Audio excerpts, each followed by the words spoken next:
Welcome to Season 4, Episode 2 of Ouroboros Story Hour, True Tales of Healing in Altered States.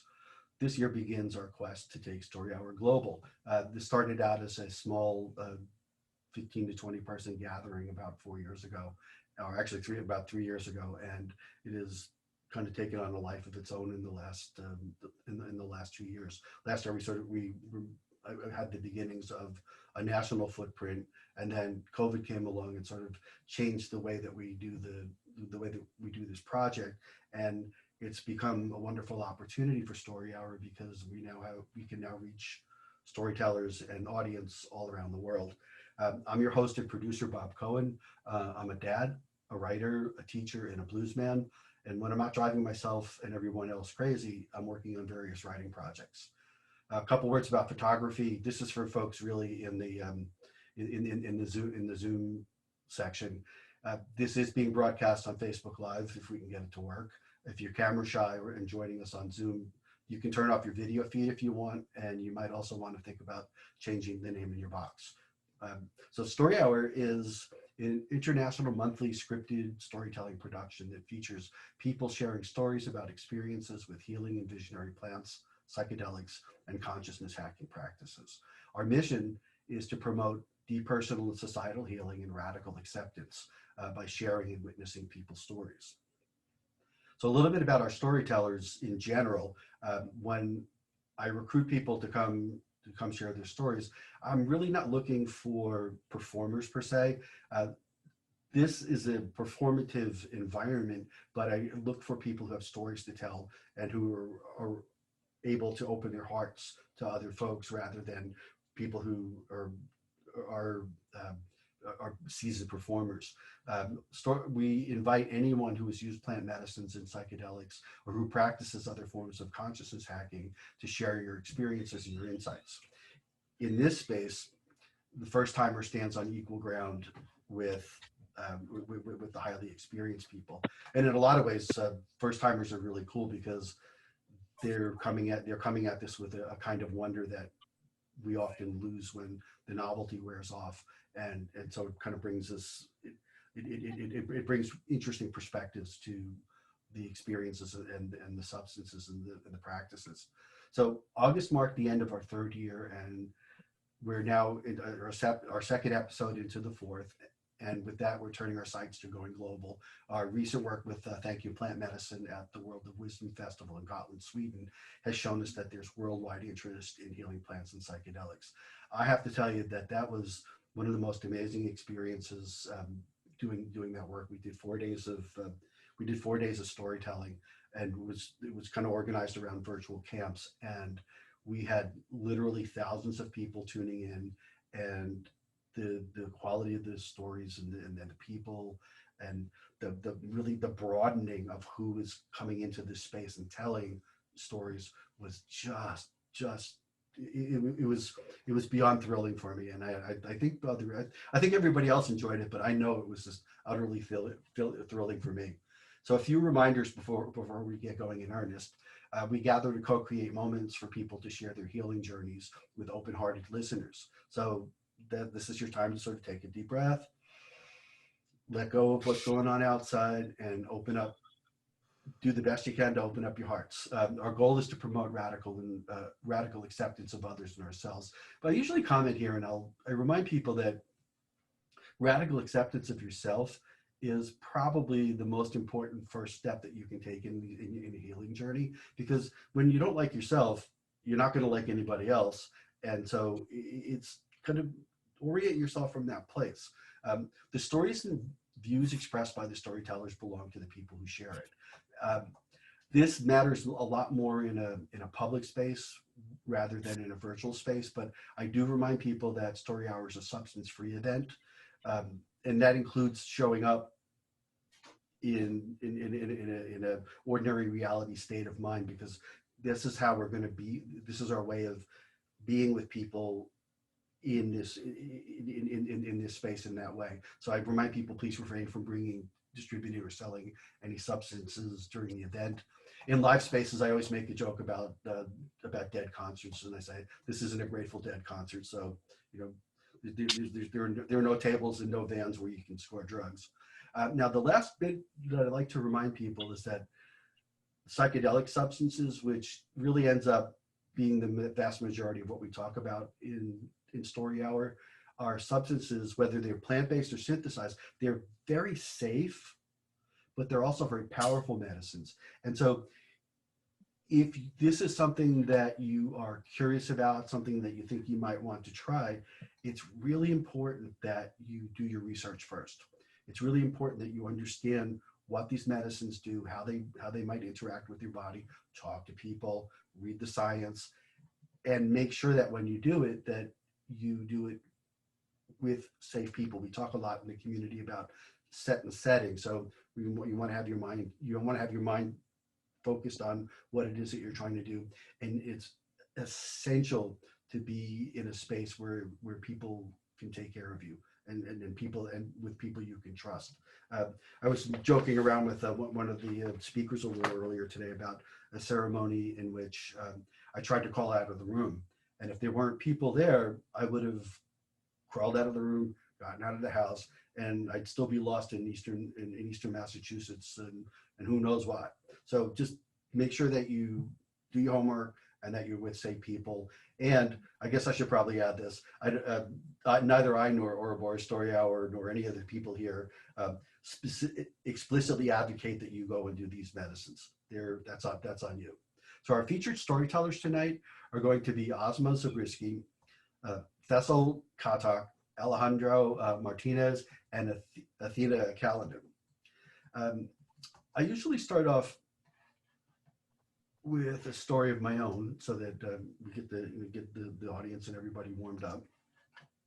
So we'll do that. So I've been talking to some folks lately about the nature of medicine and whether or not we need to take so-called psychedelic substances to find ourselves able to get access to non-ordinary reality. And I've been thinking a lot about my own path to this medicine because I came into it way later in life. So I've been on my medicine journey for about 5 years, but that does not mean that I only first started visiting non-ordinary reality 5 years ago.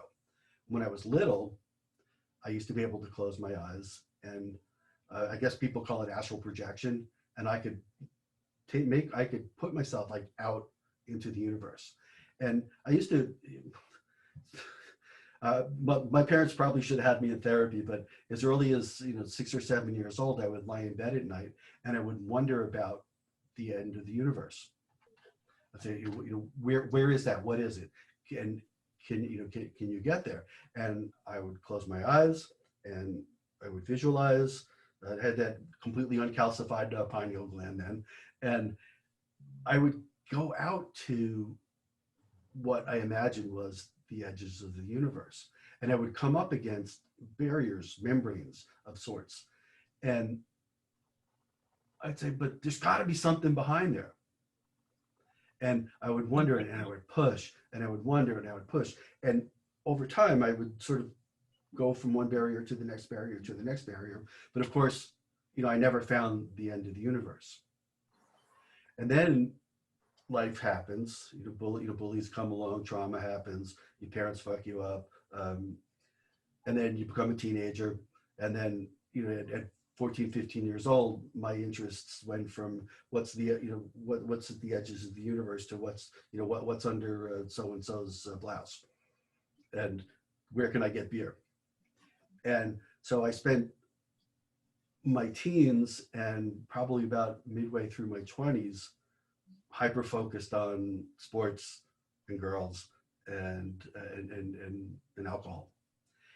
And in the process of doing that, I think that none of those things all by themselves are bad or things that I would say don't do them when you're in your 20s. Stay away from that stuff because it's going to screw up your soul. But there's this pull toward kind of like closing. It closed me off. The alcohol closed me off. Like focusing on sex closed me off. The work closed me off. So I was, in a PhD program. I worked 18 hours a day, and those were the things that I thought about. And there was my bandwidth for feelings gradually got narrower and narrower and narrower and narrower until finally I could no longer access my feelings. I stopped wondering what it was like at the end, what the end of the universe was all about. And it was kind of strange because I'm among the things I write is poetry, and at the time I was a very good poet. I was studying with an internationally known poet. He loved my work. We were pushing stuff out into the world, and I was supposedly really sensitive and really open to the world, but I really wasn't. And then, I got married, I became an adult, we had kids, and each of those things, taking on those responsibilities, becoming a homeowner, having children, it just shrinks and shrinks and shrinks. And finally, there was zero bandwidth for feelings, nada, zippo. And there came a point where I now think of it as a psychospiritual malady, but at the time I had what people called chronic fatigue syndrome. And so this is like, this always happens when you go to the doctors. They give you a couple $1,000s worth of tests. If they don't find anything, they send you to the psychiatrist, right? They're like, there's nothing wrong with you. Go talk to the head shrinker. So as fortune would have it, I went to a guy who was about my age, and we kind of worked our way through the psych medicine cabinet, and none of those things agreed with me in different ways. I mean, I remember, and these were all sort of like these were suboptimal. They were low doses because they weren't treating me for depression explicitly, and so I remember Paxil made me homicidal. I mean, I can't believe in the week that I took it that I didn't kill somebody. It was that bad. So we kind of we're working our way through the medicine chest, and he says, I was he lived in Lexington at the time, and he says, I was at Lexington Day. This is one of those things that New England towns do where everybody comes out, puts a smile on their face, and pretends like they like each other. So he met a woman who actually was a shaman. And he said, I met this woman. She says she's a shaman. Looks like we're kind of at the we've kind of come to the bitter end of what we can do. Why don't you give her a try? So I was like, yeah, okay. But I was a raging material. I had become a raging materialist. If I couldn't see if I couldn't measure it with the tools that that were available to science at that time, then it didn't exist for me. And so this idea of sort of non-ordinary reality was not something I didn't actually understand what was going to happen. But as I kind of got into it, this idea of non-ordinary reality really, I struggled with that. So the way that shamans approach illness is that they believe that we get sick because of trauma, and one or more parts of your soul break off, and they go run and hide. And in the tradition that I learned, that they go hide in what's called the Cave of Lost Souls. So a shaman's job is to put you in this space, go to the Cave of Lost Souls, retrieve what's missing, and then reintegrate it back into your body. And of course, there are all kinds of adventures in the process of going to find people's lost soul parts. And sometimes people's lost soul parts don't want to come back because they know what's waiting for them. They're going fuck you, I'm not coming back. This is you got beaten up. You're being abused. People are mean to you. I'm not going back there. So the shaman sometimes has to take by force or trick or cajole or make arguments to bring them back. And then when they come back from non-ordinary reality, they blow. I now know it. They now know if it is a crown chakra. They'll blow it. They'll blow the parts in here, and then you get reintegrated and you get better. But remember, I'm a raging materialist, so there is no way that I am going to trust or believe in what this woman was trying to teach me. So, being a very clever person, she said, "Well, I'll tell you what. I'll teach you how to do it." So we spent about 6, 7, 8 months, almost a year, with her training me how to journey shamanically. And as time went on, and I got back that access to non-ordinary reality that I had when I was little. And I would, there were times when I literally journeyed through my nervous system. I could see, like, on the atomic level, I could see what was happening inside of my body. And over the course of a bunch of journeys, I actually repaired the things that were broken. And we got better. And for a number of years after that, and this is sort of before we had kids, I continued that practice and had extraordinary experiences. I'm actually just putting the finishing touches on a poem based on that. That's really long, like 5,000-6,000 words. It's sort of like a non-ordinary reality version of Walt Whitman's Song of Myself, but it's all figurative and sort of like non-ordinary reality oriented. And then I sort of, like, as I had kids, I let that go, and I got, and bandwidth closed off. And then something really bad happened to us in the late, around 2008. We had a catastrophic financial failure, and almost lost our house. It was really bad, and it's taken us a long time to sort of, like, to come back from that. And as that process wore on, I got to the point where I didn't want to live anymore. And then I found medicine. And so I was then actually able to access all this stuff. So I get, my first mushroom journey was 5 grams. So for those of you who don't know about mushrooms, that's a lot. And it was an extraordinary experience, healing and all that kind of stuff.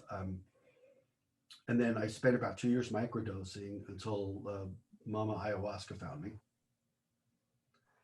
And that then led to getting connected to people who were practicing with San Pedro. And then that led to getting connected with some indigenous folks in Ecuador who do a vision quest every year. And the way vision quests work is that you go up on the mountain all by yourself with the clothes on your back and a blanket. And you go for 4 days, and it starts out 4 days and 4 nights, no food, no water. And you lie on the mountain, and that's it. I mean, you're sort of like, you're ensconced in this sort of like little space that you wrap tobacco prayers around you, and then you just be with yourself. So that sort of like that cycle it's a 4-year thing. And in this particular tradition, they actually increase the number of days. Like the standard template is 4 times 4. They do 4 days first year, 7 days second year, 9 days third year, and then 13 days fourth year. And what they do is they come up like on that 5th day, they come up with about a half-gallon jug of San Pedro tea. That's how you break your water fast. And then every couple of days, they come up with some fruit and a little bit of fruit and some water to keep you from dying from the elements and dehydration and starvation. But the experience I had in the vision quest was so extraordinary. It was this, it kind of like wrapped up everything in a bow. So I started as little, having experiences with being able to just access it. I learned shamanic journeying and got a different way to access non-ordinary reality. I started working with medicine, got this other way of interacting with non-ordinary reality. And then here I am on this, Ecuador is an amazing place. They call it the navel of the earth. It's on the equator, it's right in the middle.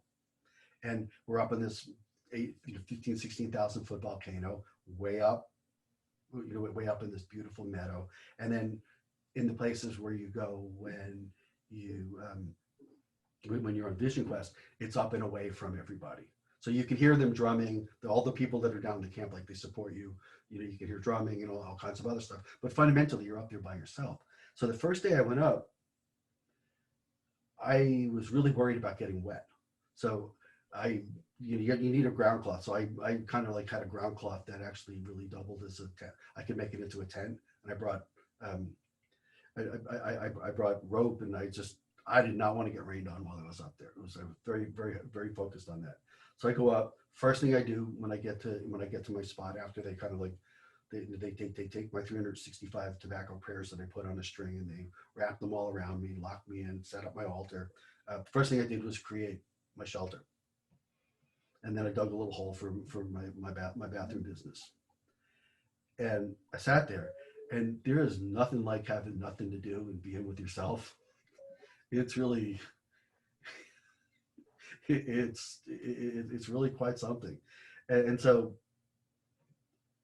I get, I spend the whole day, and I'm like, this is not comfortable. I don't like this. What the hell did I do? I'm going to be dead in 3 days, because I made the mistake of looking up how long a human being can go without without water, and everything on the internet said 4 days.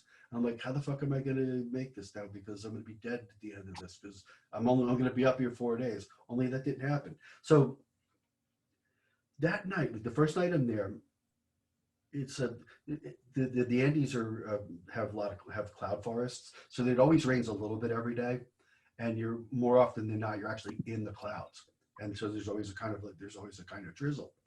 So I'm under my little tarp, and I hear like the drip, and it had been around about like 3-4 o'clock in the morning. I feel this presence, and the presence says, now bear in mind, no, this is no substances. I feel this presence, and I pop my head. I kind of like stood up and pushed the tarp out of the way, and there's an eagle right above my head, and he says, "Loose the tarp." And I'm like, "Wait, what?" He said, "Loose the tarp." I said, "Okay." So I took the tarp down, and then I got back to sleep, and then we get to the next day. So that night, I feel actually I always feel really emotional when I think about that. That night, spirits came to visit me. That were, I don't know where the hell. I mean, very few of them were human. They were like all these different shapes and forms of spirits that just came one after the other. Most of them didn't even care about it. Like they would kind of like come walk by, look and go, yeah, okay, new thing, nothing we care about. And it was probably the most entheogenic and deepest experience I've ever had in this practice, this lifelong practice that I didn't know that I was engaged in when I was little. And for the rest of the time I was up there, the spirits came every night. I had demons come and visit me. I had people, I had literal telepathic experiences with friends at home. And there was no medicine involved in this. And the biggest message I came back with from that experience was that actually we're the medicine. And when we take substances or we engage in practices, it's to access what we already have inside. We're already okay. We're already wise. We already can see. And our culture is, I mean, I hate to, like, I'm gonna go all man on you now. Like our culture is like all about turning those things off. It's all about making us not feel and making us not see. And to have this experience, I mean, don't get me wrong. We like over the 2.5 weeks I was there, we did 5 San Pedro ceremonies. We did, daily sweat lodges. I mean, there was, plenty of medicine, but in that moment where there was no medicine, it really came home to me that what this practice is all about. Even though everyone here is going to talk about medicine experiences, in the end, it's sort of like all about like accessing that thing that we have inside of us that tells us that we are enough, we are okay, we're not broken. The way that we're broken is not what we are inside. The way we're broken is that we've lost our ability to see what's on the inside, and we've lost our ability to connect to nature, to the universe, to people. I mean, can you imagine? Like, I'm going to end it in a second, but when I came home, my wife said to me one night, I heard you call out to me. And then I had a friend, and I was thinking about her on one of those nights. And then I had a friend who said, I heard you talking to me, like 3,500 miles away, with, with really far from everything. So I guess that I'll leave it. I'll leave it with this. These are amazing. The stories you're all going to hear tonight are amazing. The experiences with medicines are, there's nothing like it. It's not always easy, but there's nothing like it. But remember that you're the medicine, and that you're not broken. That you are okay. And we use those medicines to relearn something that we knew when we were little. I'm going to leave it there. Okay, so that's my story, and I'm sticking to it. Let's see. So this is my context announcement. If you're just tuning in, welcome to season 4, episode 2 of Ouroboros Story Hour, True Tales of Healing in Altered States. Our mission is to promote deep personal and societal healing and radical acceptance by sharing and witnessing people's psychedelic stories. I'm your host and producer, Bob Cohen. Up next is going to be Asmaa'a Zabriskie. I hope I said that right. And let's see, let me give you Asmaa's intro. And that is here. So Asmaa'a Zabriskie is an author, school teacher, medicine woman, chef, and trauma survivor. She and plant medicines found each other. Sorry, I'm wearing multiple hats, letting people in the room as well. She and plant medicines found each other during a time of deep internal turmoil. Her journey began with combo, followed by a tobacco medicine called rape or hape, depending on what part of South America you come from, and finally ayahuasca, San Pedro, and sacred mushrooms. Asmaa'a plans to share a story about her medicine work, how her medicine work helped her let go of unreleased pain, face her fears, heal wounds, and deal with toxic relationships and reconnect with her life's purpose, including writing her first book. And I found her on the internet. She's got a vegetarian cookbook, and I was like, way cool. So yeah, so Asmaa'a, you're up. Thank you so much. Welcome. Thank you. Thank you. So my journey from plant medicine, it's a whole life journey. It was my purpose, I believe. As a child, I was always a very sensitive child. I always felt kind of in tune with how people felt. And I was constantly called overly sensitive, but that's just who I was, and going through various traumas, the world tries to tell you who you are from outside in instead of from inside out. And I felt very beaten down. I went through a lot of depression throughout most of my life. I was very, very depressed for many years. There was a time in my life when I had suicidal ideations. And I had very, very poor self-esteem for many, many years. As I grew older, I got into very toxic relationships where I allowed people to misuse me because I didn't value myself. Um, Physical abuse, sexual abuse, all kind of things. And what brought me to plant medicine was this person that I used to work with, who we used to talk about all kind of things. And then she talked about how a few years ago, she took some type of plant medicine and it stopped her from smoking weed. And I hadn't really heard too much about these things. I mean, I heard a little bit, but I didn't really know what it was. And I got into a relationship that I ended in 2015, 3 days before my wedding, with someone who was very, very poisonous to me, to my spirit. And I couldn't be free to be myself. Someone who physically assaulted me, verbally assaulted me, talked to me all kinds of ways. And a lot of that was allowed because I had such poor self-esteem. I had horrible self-esteem. I've been called everything under the book from a child. And when you're a child, when you go through trauma, you tend to internalize it and blame yourself. And I felt like I was stuck at a place that I couldn't get out of. I tried everything that I thought I could try. You know, I even went to school to study psychology so I could use some of the methods on myself to heal myself. And I would get better, and I would look successful on the outside, but be an emotional wreck on the inside. And I felt like I was going through life and I was stuck at a hump that I couldn't get past. And I would say maybe around either 2017 or 2018, this person had mentioned plant medicine to me.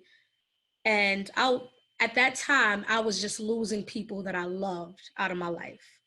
They were pushing away from me, you know, or I was leaving. It was just, I was at a place where I really didn't know myself. I felt very, very lost. I felt very, very sad on the inside all the time. You know, I would smile and say everything was okay because that's what I believe I was supposed to do, but it really wasn't okay. I was very, very sad on the inside, very, very lonely, very miserable on the inside. And so I decided with this friend, I'm like, you know what? I've tried everything else. Let me try this Cambo thing. And I started watching videos on it. And I was like, well, I'll do everything except that nose stuff because I don't use drugs. I'm not taking nothing up my nose. I was dead set against rape. I was like, I'll try everything else except that. The day before I did my first Cambo ceremony, I found, not the day before, but a couple of days before, I found something on Eventbrite called trauma-informed yoga. And I was like, I wonder what that is. And that ended up happening to be the day before my first Cambo experience. And I did this yoga with this lady and I found myself, there was one position where she wanted us to lay in fetal position and I just started crying. And it dawned on me that I never felt safe. All of this time, I didn't feel safe on the inside. And that's why I was so defensive. And that's why I was lashing out at people, and people who had been my friends for so many years started leaving me. My best friend at the time for maybe 11 years was like, I can't deal with you because you're turning into something that I don't know you to be. And that hurt me because me and her are connected on a spiritual level. It's a soul connection. She's like my blood twin sister, even though we look nothing alike. We're just very close with each other. And then I went into the Cambo experience. I was so excited to do the Cambo. I followed the dieta for the Cambo. And okay, I did all the stuff and then my face swelled up and I started purging. And I'm like, okay, that's kind of rough, but it just feels like a regular throw up. And my spirit kept saying, take that rape.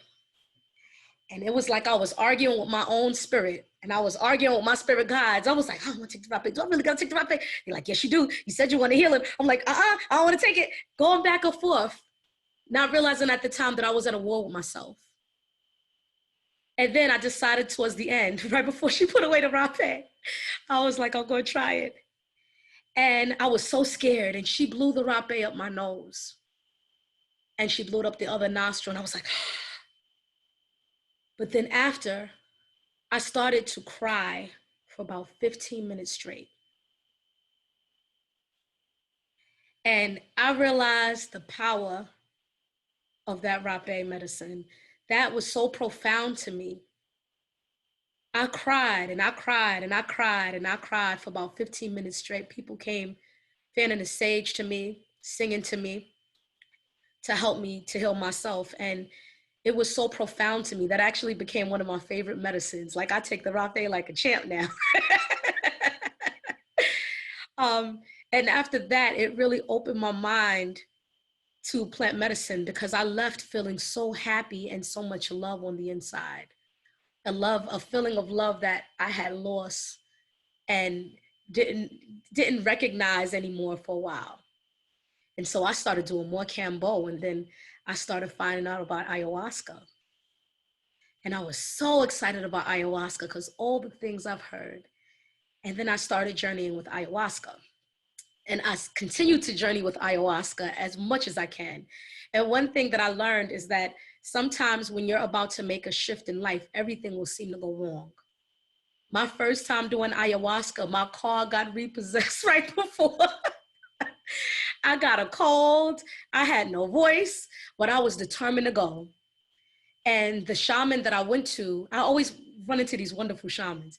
The shaman that I went to, she had arranged for me to get a ride from someone else coming from a similar direction. So I get up there to do the ayahuasca, and I'm so excited about the experience. And it was so profound to me. I saw so many things. I even at one point drifted back into my last lifetime where I cried for my child that was taken away from me. And I didn't even know I was holding on to that. It became such a healing experience. I had to keep going back for more. Not being addicted, but wanting to just go deeper into myself. And I just continued. Every chance I could save enough money to do the ayahuasca, I did it. But in the middle of the purge, I'm always in my head like, why did I do this again? Like, why did I do this again? But I always appreciate the experience because it helped to realign me. It helped to give me a mirror into myself and remind me of the power and the beauty of nature. And that these medicines were left for us to heal, because a lot of times we go through traumas in life without any kind of rites of passage to help us through. And the trauma just deepens and deepens and deepens. And to me, plant medicine has become my rites of passage. It's helped me realign myself, find my life purpose. It's helped me believe in myself. It's helped me get rid of a lot of negative thoughts and deal with a lot of traumas, and understand that the traumas were not my fault. That they were, a lot of times people lash out and do things to you because of an issue they have with themselves or their own trauma. And they inflict pain because it's sometimes people look for someone to just place all of that on. And so I've been at a place where I've been like, I don't need to carry your stuff anymore. I'm giving that back to you. It gave me so much courage, and it freed me in a way where I realized it's okay to be myself, no matter how weird I may seem to people. And I found a whole bunch of weirdos like me who think like me, who have similar experiences, and who love like I do, who feel like I do. You know what I mean? And who have a similar purpose and journey. And you know, even the mushrooms, I get so many downloads, and I was so like fascinated with the plant medicine because I would literally look at people and see their past lives. I would literally look and see the sound waves in the wall every time someone made a sound. You know, it was so many profound things. I was shown my life purpose. I was even shown traumas that I've been through, and just crying and purging it out. Tell you a funny story. So this might have been maybe my 10th ceremony in doing ayahuasca. I was doing the medicine and I kept feeling like I needed to purge, but the purge wasn't coming out. And I'm like, what's going on? So I go to the bathroom. I'm like, maybe I gotta use the bathroom because my stomach is rumbling. Y'all know ayahuasca can do that with you. So I go in the bathroom. I'm like, nothing's coming out. I'm like, maybe I got too many clothes on. I gotta take off these layers. So I literally get completely naked in the bathroom. So I'm sitting there on the toilet and I'm like, nothing is coming out. Then I look in the mirror and I said, it's not the clothes, it's you. You're holding on. And I said, it's me. How come I can't let go? So I started crying. I'm like, it's me. I'm not allowing myself to let go. I'm in my own way of my own healing on another level. And so I called the shaman in the bathroom, and I'm like, hey. She comes to the bathroom, and I'm just sitting there completely naked. And I'm like, something's wrong. I won't purge. What's going on? It's me. It's me. I can't. How do I let go? So she just starts talking to me, and I start telling her about all these traumas, even traumas I forgot about, all these abuse situations, all these memories. And I was crying and crying and crying. And after a while with taking plant medicine, I start to speak in a different language, in my ancestral language, which I found very interesting. And she told me, she said, sometimes the release and the purge is a cry. It's not always a vomit. It's not always using the bathroom. And I was like, wow. You know what I mean? It was so many healing experiences that I've had. I've even gone to Peru to journey with San Pedro. And San Pedro is a very beautiful, beautiful medicine as well. And I remember one day I was just, the first day I took San Pedro, I was laying down in the middle of this field and I was singing and la la la, like it gives you like a mirror into nature. And there's this flower that I see all the time everywhere, whether I'm in New York, anywhere I go. And I sat there and watched this bee pollinate flower by flower. And San Pedro was like, the medicine was like, you don't have to be afraid. It's not gonna bother you. And then I looked closely at the flower, and the flower had very tiny, tiny, intricate heart-shaped patterns in it. And it said that's to remind us to love. We forgot to really look into nature. And I was like, wow. And every time I see this flower, I look for the heart-shaped patterns. And then one day I was on San Pedro and I started hearing, we were by cows, and I started hearing these cows moo. Oh, but I never heard a cow moo like that. So I'm like, why do they sound so sad? And I walk up to the cows and I'm like, why do y'all sound so miserable? And the message I received was that they're disgusted with humanity. And I just started crying and I started praying and I started singing the Ho'oponopono prayer of forgiveness to the animals. And I was saying, and to the plants and to the land, because I'm like, I'm very sorry for the things that humankind has done to damage the earth. Because it's all of this is God. If you believe in a higher power, that's what all of this is. It's all around you. You know what I mean? And we're disrespectful to it. We overuse, misuse, and undermine the medicine of creation that's been here, beyond generations. And it just hurt me so much when I felt that. I was just like, wow. So I've had many, many amazing experiences with plant medicines. And I'm just extremely grateful for all these experiences, for all the love that it's filled me up with inside, and all the healing work that it has done for me over the years of journeying with it. I'm a huge advocate for plant medicine because to me, it's like 10 years of therapy in a session. It's like a slingshot into your healing. And yes, you can find all of these things in yourself, but when you're clouded and you have so much distractions around you and so many messages telling you what you should be, who you should be, it gets cloudy and you forget your purpose. And I feel like plant medicine gives you a quick way to try to realign you so that you can deal in this work.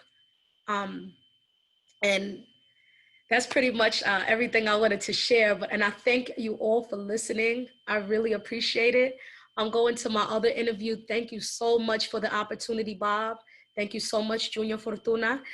I appreciate everybody.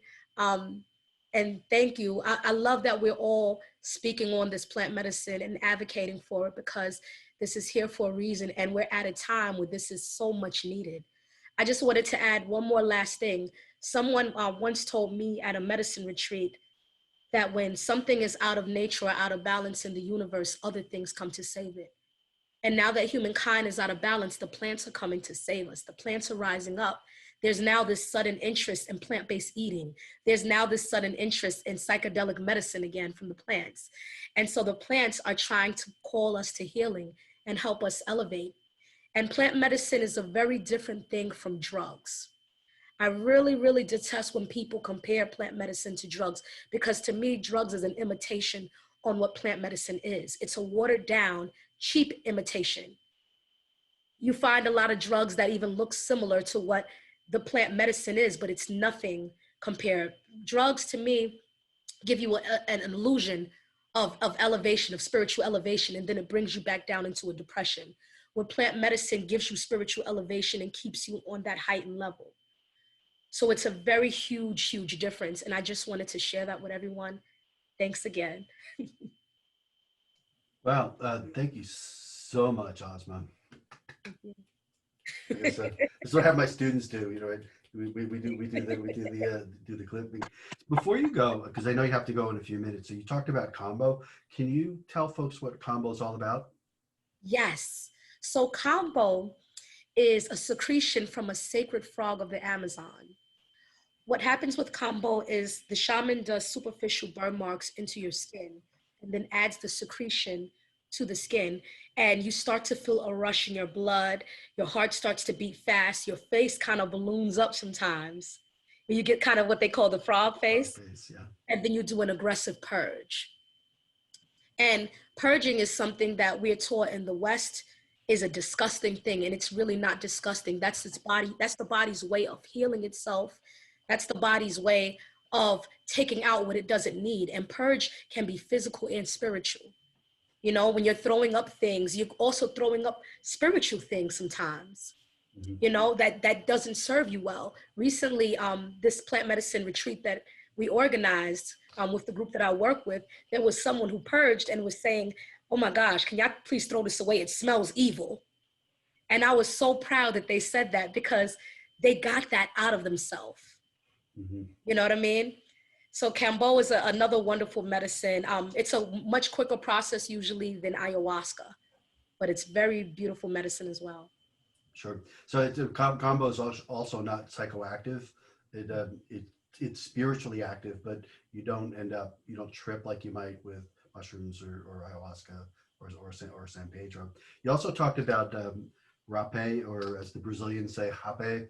Um, did you want to talk about that, or I can do it if you want, if you have to go, but I do have to go, but really quickly, rape or hape, depending on which tradition you're from, is a blend of sacred barks and ashes, sacred plants and ashes that's administered up the nose through a tube. The shaman blows it up your nose, up one nostril as you hold your breath. You allow it to go up, and then they blow it up the other nostril, and it opens up the pineal gland and the pituitary gland, and your body feels a sensation a lot of times throughout every inch of your body. And you have different rape medicines, some that help open the heart chakra, some that help loosen up the stomach area, some that help clear up a lot of congestion in the head area. And there's also different types of blows that are done through the tube, often referred to as the curipe or the tepi. The curipe is the self-applicating one. The tepi is the long tube that's administered up the nose, up the nostrils. brilliant. Okay, thank you very much. No problem. Thank you so much. Take care. Have a great interview. Thanks for Thank coming. you. So yeah, the first time I ever had a hape, I it was described to me as it feels like someone punches you in your brain, and it kind of does, but it's also the most extraordinary experience. It's of all of the medicines I take, I think it's my favorite, and we usually do this sort of in the context of uh, of an ayahuasca ceremony. And the thing, because spiritually, the way it works is that we say that we often refer to ayahuasca as a female spirit. We call it grandmother or mama ayahuasca, some folks call it. And the hape is a male spirit. And it's the idea is that they kind of balance each other out. And there's a grounding effect that kind of brings you back into your body rather than spinning way out into the universe in not an ordinary reality. And it's another way to purge as well, because when that stuff gets blown up your nose, you leave it up there for a while, and then all manner of stuff comes dripping out of your nose. But whether you forcefully expel it or whether it gets dripped. And then the last thing I wanted to mention before we move on was this business about purging. I shared the same Western squeamishness about throwing up that probably everybody does, and I always laugh when my shaman friends in Ecuador call it getting well, but it really is getting well. It's apropos of what Asma said. It really is getting well. All right, so let's move on to our next speaker. So if you're just tuning in, welcome to season 4, episode 2 of Ouroboros Story Hour. Our mission is to promote deep personal and societal healing and radical acceptance by sharing and witnessing people's psychedelic stories. I'm your host, Bob Cohen, and up next is going to be Faisal Khattak. I met Faisal over the summer at a different storytelling event, and he told, I have to say, I've been doing this for going on 4 years. Faisal, your story I mean, no offense to anybody else's story. So far, your story is the one that touched me the deepest and the most profound. He, he's an extraordinary man, a great storyteller, and um, I'm going to let me just further contextualize him by reading his bio and whatnot, and then we'll get you moving. So Faisal is has been in the plant medicine world for about 9 years, and over time he's gathered a lot of experiences dealing with his own wounds first, and then helping others with integration now. He also helps clients rediscover their mojo in 10 hours. So he's got this get your mojo back thing going, and you can find him on www. The arbol method.com for his offerings. Faisal plans to share a story about his first ceremony with Aya. It connected him with his inner child, and from there, he went on a wild ride of connecting with his parents and other family members in different ceremonies. So Faisal, you are up. If we were in a live space, I would offer you a warm embrace. Consider it energetic.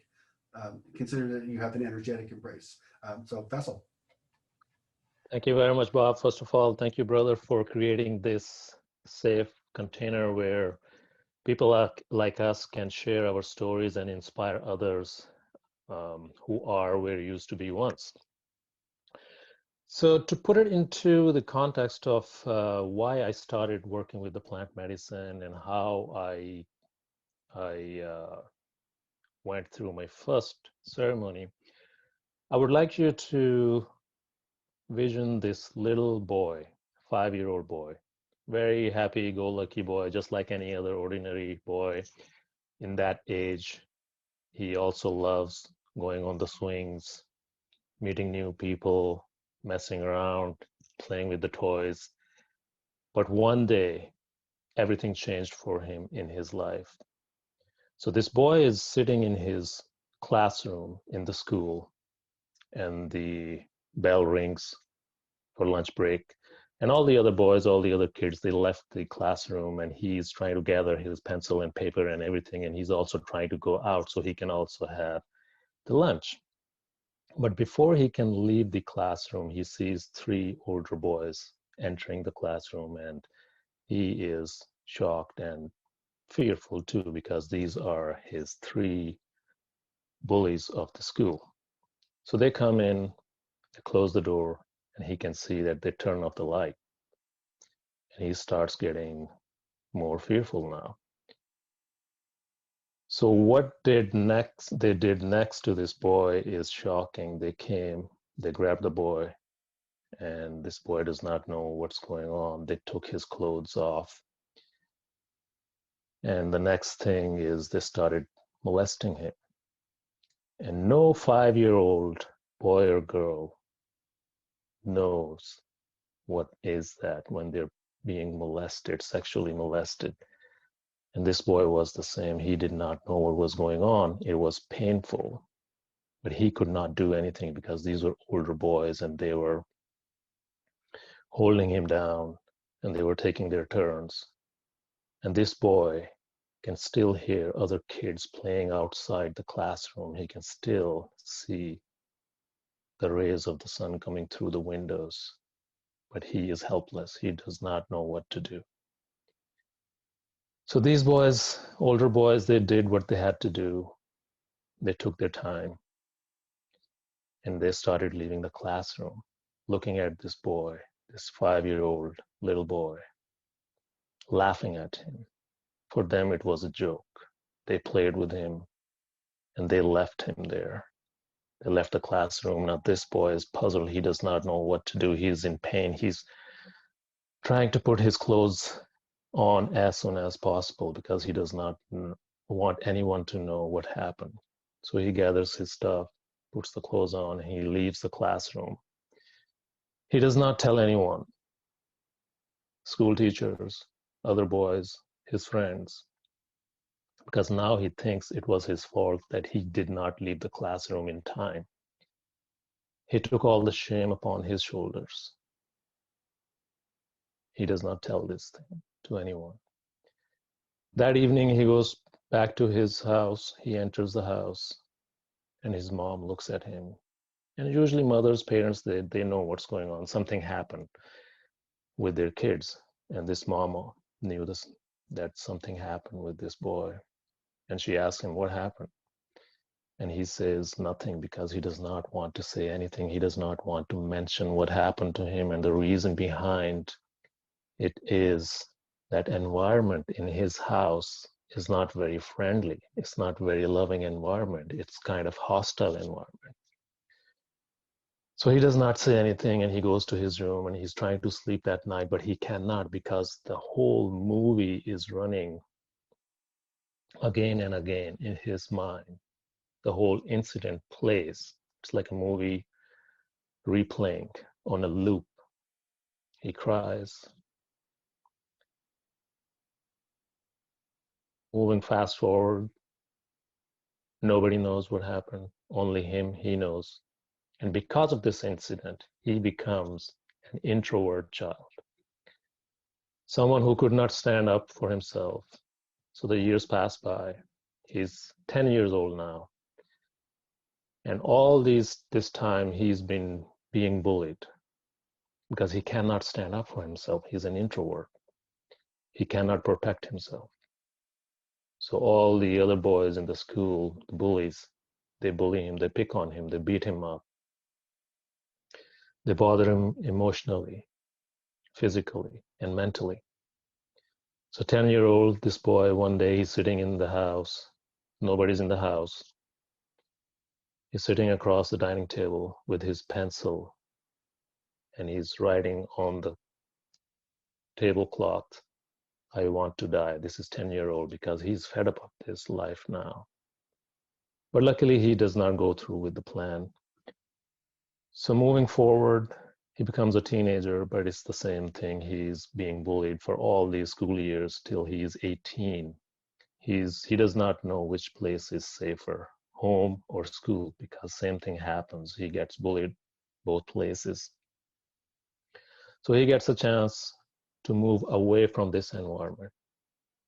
So he joins a school in Oklahoma in United States. He moves there from Pakistan. That gives him a lot of freedom. He's happy. He found new friends. Nobody knew what happened in the background. And there are no bullies.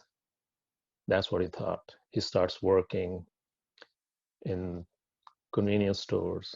And of course, because of his color, skin color, he gets bullied at a different level now. There's discrimination. But he keeps going. At least he's not being beaten up physically or sexually. It's a different type of bullying. Then he finds his love in school. They marry, and life moves on. They move to Canada. And they're very successful, both of them. But there is something wrong. They do not know what is wrong. They're always arguing with each other. They're very successful in their jobs and in their businesses. This boy now, who is an adult now, he loves working on the cars. He is an entrepreneur. He has different businesses going on, pizza places, printing press, convenience stores. And on the side, he's working on his cars. That's what he used to love when he was 5-year-old, playing with the cars. So he is doing the same thing. Now he's an adult, working on the bigger cars. But when they get together as a couple, both of them, there is something missing. They're still fighting over little things, and they do not know what is going on. By now, they have 2 daughters, and still they're very busy in their own lives, but they don't have harmony in the house. And now I realized, after going through all this plant medicine, what was going on when we were not happy, when myself and my wife, we were not happy. Why were we fighting? That was our childhood trauma, my childhood trauma and hers, which was playing in the background. We had grown up, but we were being run by our belief systems, by our own wounds. And luckily, about 10 years ago, a couple of our friends, they said, why don't you go to this seminar, this self-empowerment seminar? And we're like, okay, we'll go there. We go there and we met our mentor, and he explains what's going on about childhood trauma, the inner child, and all the workings of that inner child and all the wounds and trauma. So we started working with him. And at the same time, I got involved with the plant medicine. Somebody told me, actually, I was looking for someone who could teach me telepathy. So I called one of my friends who is very connected with this community.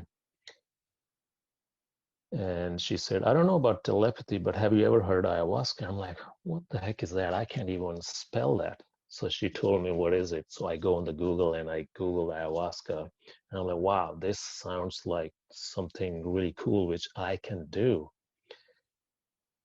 And luckily, there was someone in Canada in my city who was offering that in 5 days. So I'm like, hook me up, tell me where I sign up.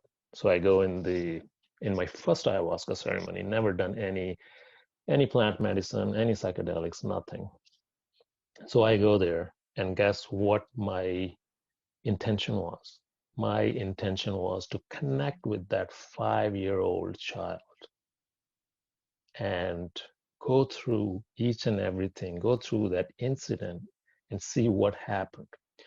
And by now, I have never told anyone. I was about 37-year-old young man at that time, but nobody knew. My wife did not know, my parents, nobody knows at that time. So I go in the ceremony, and after a few minutes, Mama Aya shows up and the show starts. And because I had the intention, 5-year-old Faisal showed up and he says, what do you want to do? I'm like, I want you to take me back in the time and show me what happened. I want to relive that, and I want to make peace with that because I have been suffering for all these decades. I want to once and for all deal with it. And he looks at me surprised. He's like, are you sure you want to go there? We can go somewhere else very nice. And I'm like, no, I want to go there. He's like, okay, let's go. He grabs my hand and we jump into what looks like one of those rides, water park rides. But it is, instead of water, filled with plastic balls, like a ball pit for kids. So we jump into that. It's beautiful. We're going up and down, left and right. It's beautiful. I'm enjoying it. And he's in front of me. He's grabbing me. He's pulling me. And suddenly, both of us, we fall down, which looked like a dungeon. And it's pitch black, dark, smelled yucky. And it was like some kind of oil sludge. And I'm in that, and in front of me is my 5-year-old inner child, Faisal, and I'm like, what is this? I was surprised. I'm like, I don't like this. What is this thing? Where are we? And he said, you asked me to show you how I felt and what I went through. This is what I went through when I was 5-year-old. There was nobody to help me. This is exactly how it was. It was dark place. It was smelly. And I was afraid. And this is where you are. You wanted to feel it. There you are. And that shook me to my core. I understood how my inner child went through that process and how painful it was. And at that time, I grabbed him. I'm like, okay, let's get out of here. And I made a promise to him. I'm like, listen, Faisal, I'm here. Nobody's going to bother you anymore. I'm here to protect you. I will do whatever you want to do, whatever you wanted to do. At that age, I'm going to make you happy. There is no one who's going to bully you. No boys, no parents, no one. Look at me, I'm stronger now. I will help you. And from then on, I went on this journey, this roller coaster journey with ayahuasca. Like, I did many ceremonies, and in each ceremony, I had this agenda of healing myself. Every time I would go in the ceremony, there was a deeper level to that wound. There was a deeper level of understanding, different perspective of my wound. And I was able to go into my parents' bodies. I was able to go into my daughter's bodies, my wife's body, and understand their perspective of this adult Faisal, what they want from him, what are their expectations. And I went into my parents' bodies and I wanted to see why they behaved the way they behaved with that younger Faisal. And I saw their trauma. I saw how my parents had their own problems at that time. They did whatever the best they could do, for sure. This boy did not get what he was looking for. He did not get the perfect parents. But these parents did whatever they could according to all the means they had at that time. So I was able to, through my ayahuasca ceremonies, I was able to forgive a lot of people in my life, a lot of people against whom I had this anger. And I was able to shed all my guilt and shame, the shame of being sexually molested at a younger age, because I thought it was my fault that I was in that place. And I was keeping that baggage on my shoulders for all these decades. So I was able, with help of Mama Aya, shed all that and make peace with that. And after a lot of ceremonies, I work with Wachumita, Hepe, Kambo, all the other plant medicines out there.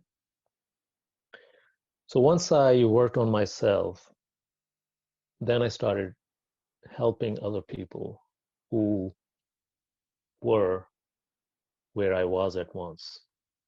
And through my work with, especially with veterans who had severe PTSD, men, women, one thing I found common with all these people, and that is childhood trauma. Most of us, in one way, shape, or form, it doesn't have to be molestation, it could be something else. We all carry, pretty much, we all carry these inner wounds, which we deny for all these decades. We become adults, we are fighting with each other, and we still don't know why we're fighting. But deep down there, 99% it is some kind of childhood trauma, which is making us go through all these temper tantrums. But one thing I can say is working with plant medicine doesn't matter what kind of trauma you have.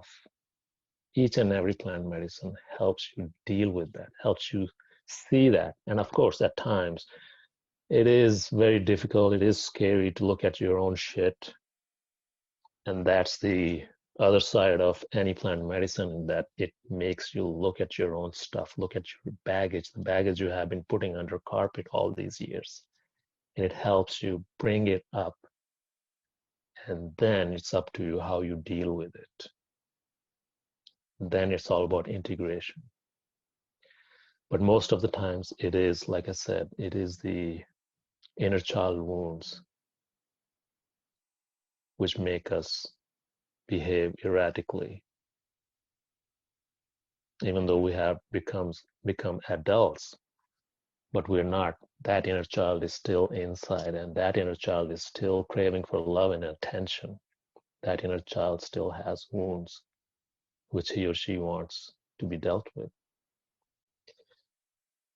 And like Asma was saying, plant medicine, especially Mama Aya, is like one night with her is like 10 years of psychotherapy. And I totally believe in it. Like I have seen myself, I have seen many other people I have helped.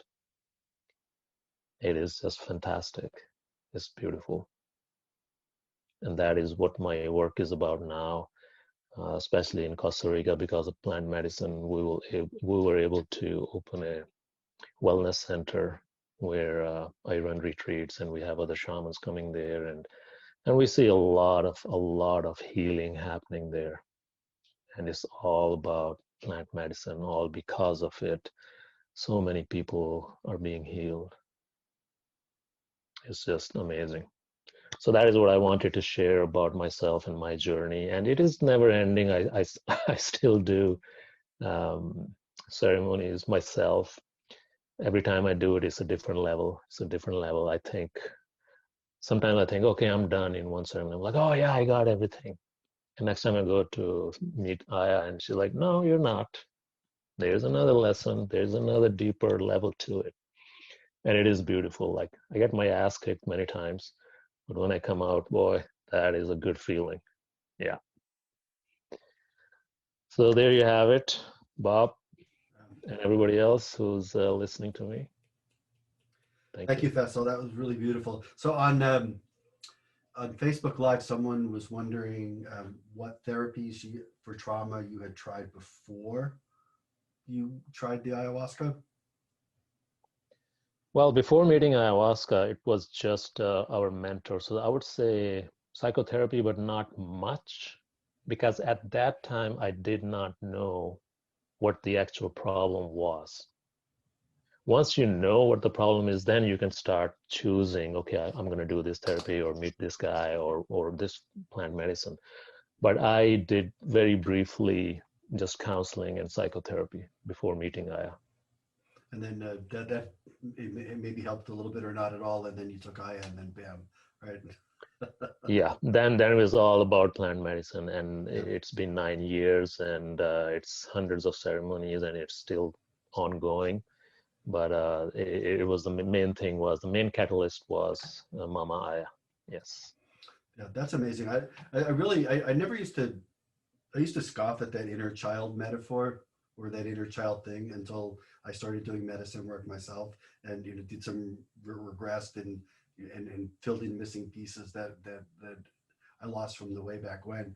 And one of the things I noticed in that scenario was that that part of your when that trauma happens when you're little, that part of your psyche never gets the update that you're a grown-up now and that you really can defend yourself and take care of yourself. So it really colors everything from this sort of like this little kid, this little person point of view. Did you find that as well? Well, what happens is, in my view, what I have understood so far from my experience and working with other people, whenever a trauma happens, that trauma is put under the carpet because it is painful, and our ego's number one job is to keep us safe. So it will do anything, even if you become an adult, it will do anything in its power not to show you that trauma. But it doesn't mean that trauma has gone. That little child, inner child, is still there. And that trauma is still there. Maybe it's in the, imagine a big file cabinet. So maybe that file of that wound, of that trauma is way back there hidden. And every time you open that file cabinet, you only go through the first few ones. And the ego is smart. It hides that trauma in the back because it knows if this adult Faisal opens up this file, he's gonna be really, really pissed and angry and shameful and maybe even depressed. So let's keep it there. So for me, when I saw it first, of course, like I was saying in my story, it was painful. It was not good, man. It was like, shit, I don't want to look at it. Forget about this.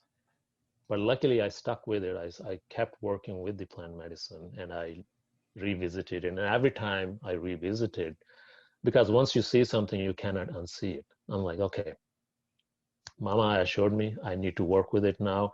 And slowly, the process was slow. You can't just, some people have this perception that, okay, I'll do 1 or 2 ayahuasca sessions and I'll be healed. For sure, you get some healing, but then it's up to you how much work you do, how much integration you do. It's only 20% is working with Aya, the actual ceremony, but 80% is what do you do after that? And that is the most difficult part. Either you go with a therapist or you work with a shaman or whatever you do, or you read yourself, read the books or watch movies or videos, whatever you do, but that is the most important part. And that is where I was standing at one point. I had to really, really work with my mentor, read the books, watch videos. And of course, once in a while, that trauma will show up and I'll be like, oh shit, man, I feel depressed. I don't know why it happened to me and blah, blah, blah. All those things will come up because it's again, ego playing games. So I put it back and not work with it. but I stuck with it. And this is what happens with most of the people who work on it. They succeed. They really get healed. The idea is to face your fear, your trauma, and work with it somehow, one way or the other. I don't know if I answered your question, but No, I think so. It's just that the inner child thing just really that resonates with me now, where before it didn't. So cool beans. Well, I think one last question, and then we'll move on. So this is also from the Facebook Live. Uh, Leah wonders, how many times did you do Aya before you started to feel healed?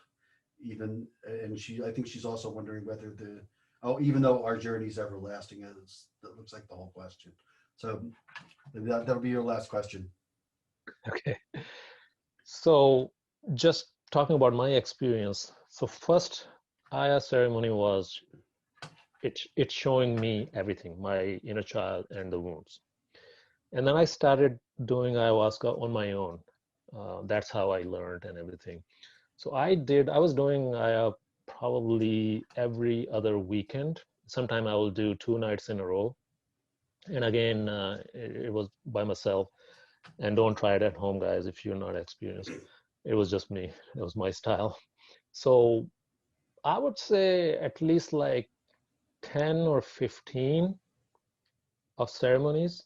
But with that, again, I was integrating. I was not just going over the weekend and doing the ceremony and forgetting about it and then don't do anything for the next 5-6 days and then go back in. No, those 5-6 days was all the reflection. I was trying to put all the pieces of the puzzles what Aya showed me in the previous ceremony. And I would be putting it together. I would contemplating. I would be writing. There was a lot of writing going on. And again, I would also see my mentor at that time, counseling and psychotherapy. So I'll bring that up, and he will explain in his, in psychology what is going on with the ego and all the belief system and all that kind of stuff. But it took to come to a point where I was able to slowly let go of the trauma and make peace with it, 10 or 15. Now, it does not mean everybody needs 10, 15. Maybe you'll be 2, or maybe you'll take 50, who knows? But again, the key is integration. Number of these ceremonies is not the important thing. The important thing is integration and how willing you are to look at your own shit. That is the most important thing with plant medicine work. Yeah, that's brilliant. All right, well, thank you. You're welcome. Thank you. If you're just tuning in, welcome to Season 4, Episode 2 of Ouroboros Story Hour. Our mission is to promote deep personal and societal healing and radical acceptance by sharing and witnessing people's psychedelic stories. I'm your host, Bob Cohen, and up next is Alejandro Martinez. I met Alejandro over the summer as well, and he is just so very brilliant, and you're gonna hold on to your seats. You're gonna be in for a treat. So he's a 33-year-old researcher, geometer, industrial designer, philosopher, and artist, and he's from Tijuana, Mexico, and that's actually where he's at right now. So one thing, before I kind of turn it over to you, Alejandro, one of the cool opportunities that COVID has given to this project and to me and by extension everybody else, is the ability to reach out and bring in storytellers and people from all over the world. And it's just, I initially was cursing the hell out of COVID and the pandemic, because I had other plans for this summer and this time, and this opportunity has come. And so I'm so very grateful to be able to have Faisal, to be able to have Athena, to be able to have Alejandro, none of whom are in the Boston area, which is where I'm based. So thank you very much. Alejandro plans to share a story about his relationship with medicine and the connections between it, shamanism, and science. So Alejandro, the floor is yours. Don't forget to turn on your mic. Hi, thanks a lot, Bob, for having me here. Thanks to to everybody that it's on this session, and everybody who is seeing this on Facebook Live.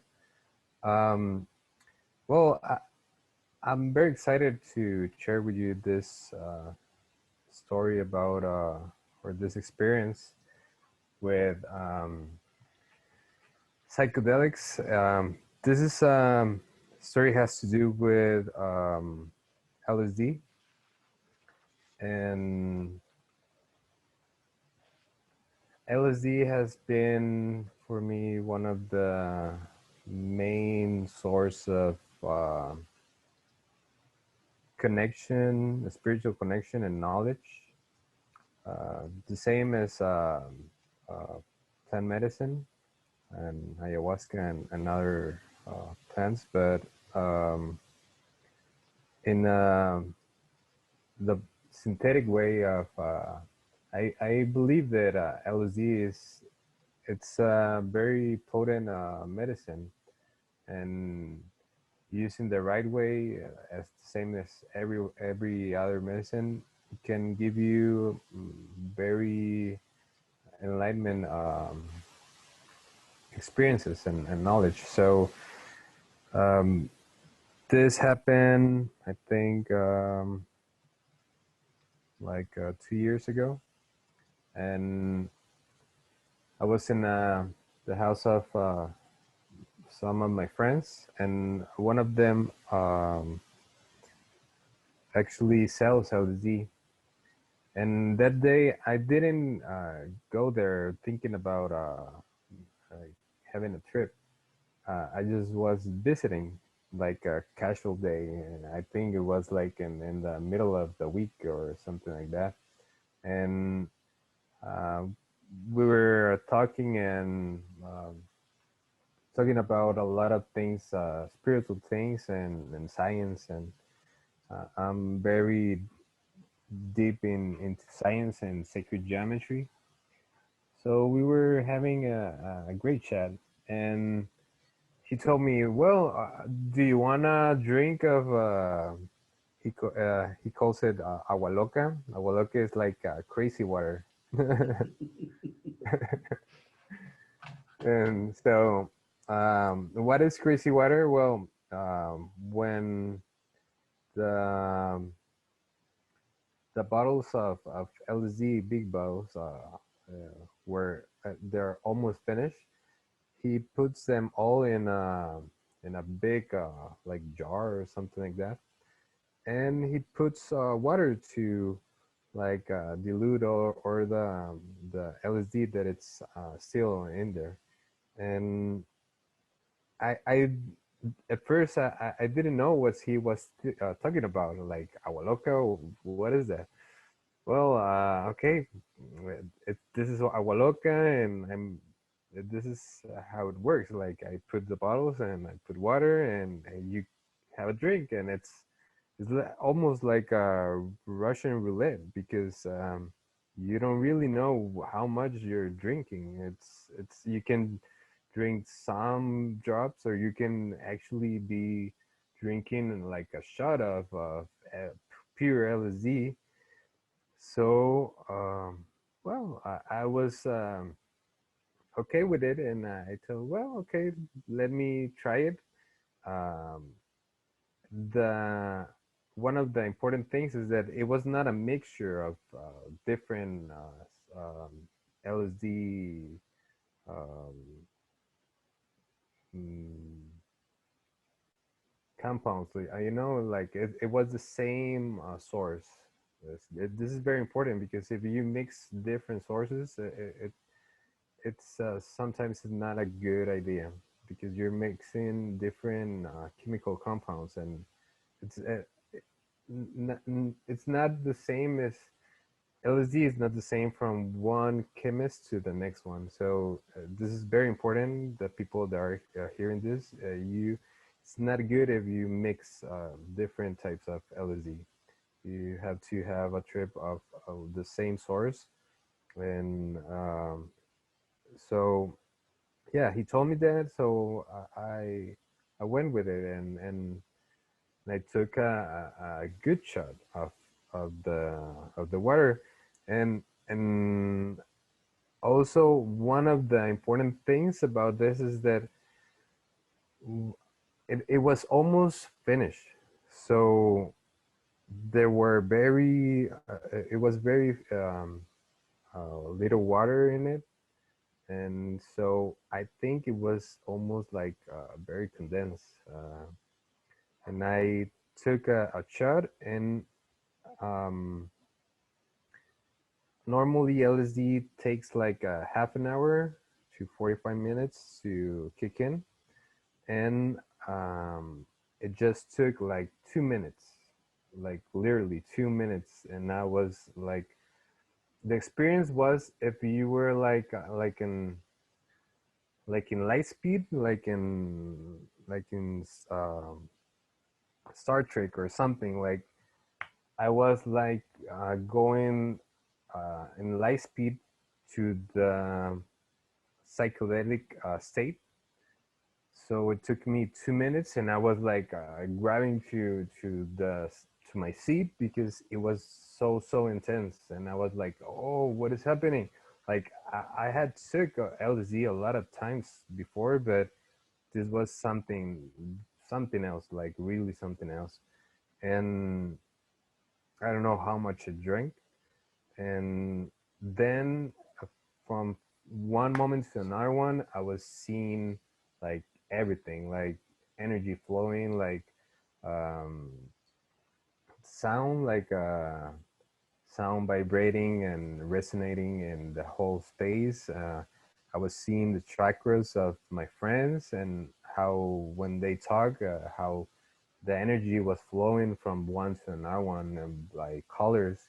Actually, the psychedelic experiences with different medicines, it gives you a kinesthetic perception, that it's where your senses are mixed up, and you can hear colors and taste the colors, or different kinds of mixed senses.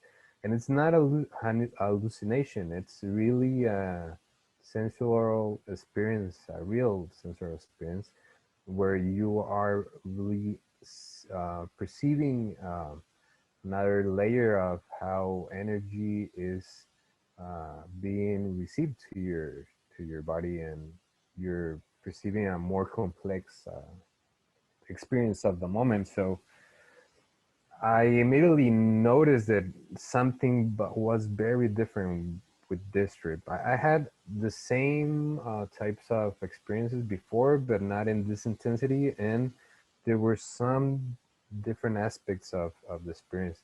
So after that, uh, my friend invites us to his room because they wanted to, um, I think, play like a music game. I don't know if it was like GameCube or something, but it was like a game of the Beatles, and yeah, it's like uh, yeah, like a music game, and I couldn't even concentrate uh, to the meaning of the game and the purpose. And in that moment, something really different happened because my friend offered me a hit of dap, that it's a type of marijuana, that it's wax. And I normally don't do the wax because it's very potent, and um, I don't really enjoy the experience. It's too potent. So well, I I agree to have a jab, and from there something really strange happened, and it's the only time that it happened to me, and I literally gone, got out of time, like from the linear experience of time, and I started to experience a very strange um, multi-dimensional experience where I was trapped like in a time lapse, like for a half an hour, where time was not flowing in a linear direction. It was going back and forth. Actually, in one time I experienced the flow of time going backwards, and it was very impressive because you have seen those types of things, like you can record something and put it backwards, and yeah, you will see reality going back. But in a one perspective only. But if you have experienced something from this perspective, how can you experience the same moment going backwards from that point of perspective that you weren't there? That was the thing that was very strange and very very meaningful for me, because in my scientific way of seeing things, I was trying to analyze and put in context, like what is happening, like really what is happening, where am I know that I'm here, but I'm not here. You know, it's the same room, but something just changed. Also, when I started in this experience, the colors dimmed out, like it was like a type of grayish. The colors went out of context, and I was seeing everything like in a different type of angle. I don't know how to describe it. So well, in a part of the 30 minutes experience, at first my friend offered like, hey, you want to play poker? I have this new deck. It was a um, Pink Floyd deck, very beautiful black Pink Floyd deck with the prism, the color prism. And I remember the that precise part, because it was the part that was going backwards. So at first, yeah, he gave the cards, and the same thing. I couldn't concentrate at the game or the purpose or where we were on the game. That was before everything started to go back and forth. So later on that experience, he was taking the cards in backwards. Like he gave us the cards in some point, but in that other point, I was standing in another place that I wasn't, and I was seeing myself and my friends playing poker, and how he was taking back the cards to the hand, like, and I was seeing like, okay, this is real. This is not. I'm not imagining. I'm not hallucinating. This is real because I can go and see it like from the side, and I was seeing the whole experience, like, but going backwards. And he was talking backwards, and I can hear him backwards. So it was something very complex. And so in that point, I was very excited about the experience, but at the same time, I was frightened, like really, really frightened, because I never had gone to that point of going outside the linear time.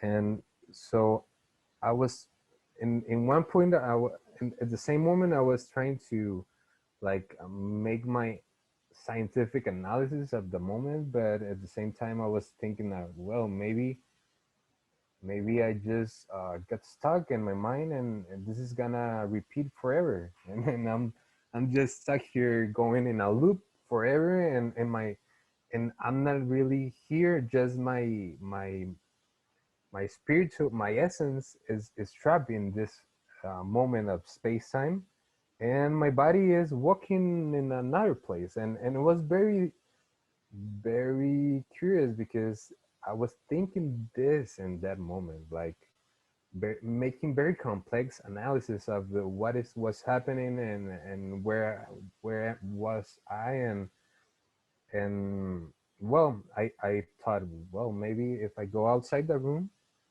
and take a fresh breath of fresh air, maybe when I come back, everything is gonna be normal, and this is gonna go away.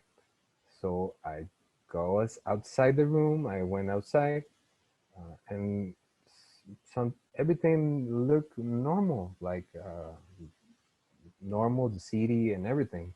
When I go back inside and I go back to the room, the whole movie started from the beginning. Like from the beginning, from the first step that we took into a room to play, everything started to play again. And so I just got frustrated, like what is happening, like what really is happening. Then I sit and I noticed that when I stopped moving, reality normalized, because when in some points when I was moving around, I was seeing mm, like parallel time frames, like getting one on top of the other. Like I was seeing the first 2 minutes, the next 5, 10, 12, 20, and I was seeing multiple times my friends, or maybe I was talking to my friend and my friend was telling me something that already happened before, or I saw like with 20 hands and 20 faces moving like to every direction. Look, so I thought, whoa, I think I'm seeing everything like at the same time. So when I like stood still, I started to started to realize that I could like see one lifetime timeline, and when I moved my face, everything started to go crazy again. So I took a deep breath. I asked my friend like, "Hey, what is happening?" And my after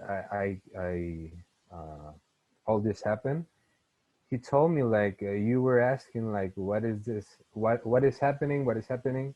But I was out of context. Like they were telling me things, but I couldn't really see the present. I was seeing different timelines. So I was like, I remember that I was asking my friend, "Hey, what is happening? I see this and I see that, and this is happening." And I saw him like just stood still and seeing the TV and saying other things that had nothing to do with things that I was asking. So yeah, I was totally out of the present. And then I got again, I went to the outside, this time in a little bit more anxious and a little bit more scared. And because I have a lot of different very hard experiences, but this was very in another tone of weirdness, like seeing reality backwards. This is for me was shocking, like exciting but shocking. So I went outside and sit in the ground and almost like in a fetal position. So I was thinking, okay, you have to relax and take a deep breath. This is gonna pass like always, because it's like that. If you relax and just give the sufficient time, everything is gonna go back to normal. So I did that. I got back to the room, and the whole movie started again. So I just this time I just let it go. Like, okay, I thought, well, maybe you're like always thinking a lot. You're thinking too much. You just need to go with the flow, go with the experience, and don't try to make anything about it. Just feel it, see it, experience it, and uh, give it the sufficient time, and everything's gonna go back. So from there, I think it was almost another 10 minutes, and something started something started to change. um, I was now like going back and forth from present to those different timelines, and I noticed that things were changing. So yeah, there was a good like um, a good thing in the experience, and then I went to the to we all went out, and the experience ended like in a very strange way, because I saw my friends like walking backwards. Like it was like in a backward. They sit on the couch, and from that it was like boom. I was back to the present, like just like that, like all different from being on a very chaotic and very strange perception. Just in a moment, everything was gone, and I was back in the present. And doesn't mean that I was um, the experience was over, because this was LSD. LSD is a trip of in a high doses is like, I think I was high like for 16 hours, something like that, very high. So it was not that. It was something different. This was like 30 minutes. This experience.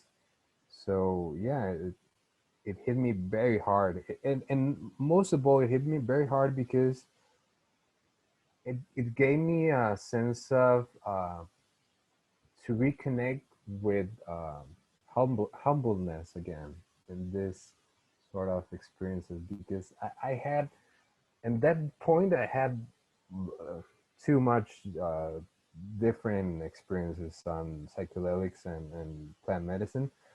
So I thought that I had like mapped all the different aspects, or most of the different aspects, and then I received this experience, and it was very beautiful, because it told me like, you don't know anything, you don't know absolutely anything, and you think you have some sort of ground of what is this, but you don't know anything. And there's the 99% of experience to be explored, and you only know less than the 1%, and that's nothing. And it opened my mind to understand that it can be it's so complex, and each experience is so different to the next one and to the next one. It's like opening a book, and is each chapter is a whole universe, and you don't know what you're gonna stumble upon, and what is the new knowledge that the universe wants to connect with you, and also why the for me the question is why that trip that day. So it's very strange, because from one experience to the next one, it's so complex, it's so different, that um, I know that it's in each experience there's purpose. It's not like random things and without meaning. Everything has meaning, and it's very complex, the meaning that has. Um, Sometimes it's for healing, like the experience that Faisal shares with us. Sometimes it's for knowledge. Sometimes it's for spiritual awakening. Sometimes it's for science and understanding physical phenomena. Um, there's a lot of reasons why these experiences happen, and the purpose of it. And for me, it was very beautiful seeing reality backwards. That's what I can tell you.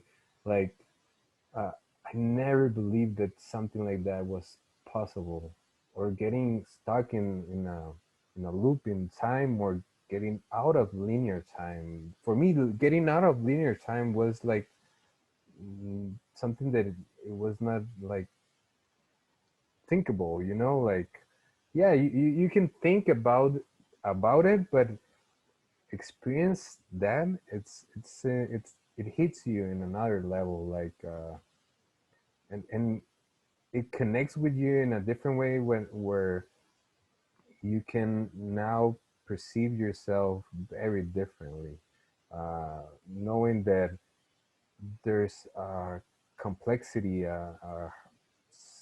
very very um, high complexity and reality, and we're not even noticing it. Like the present is so complex, and we think that it's well, I'm here in my room and nothing is happening, and it's the same room.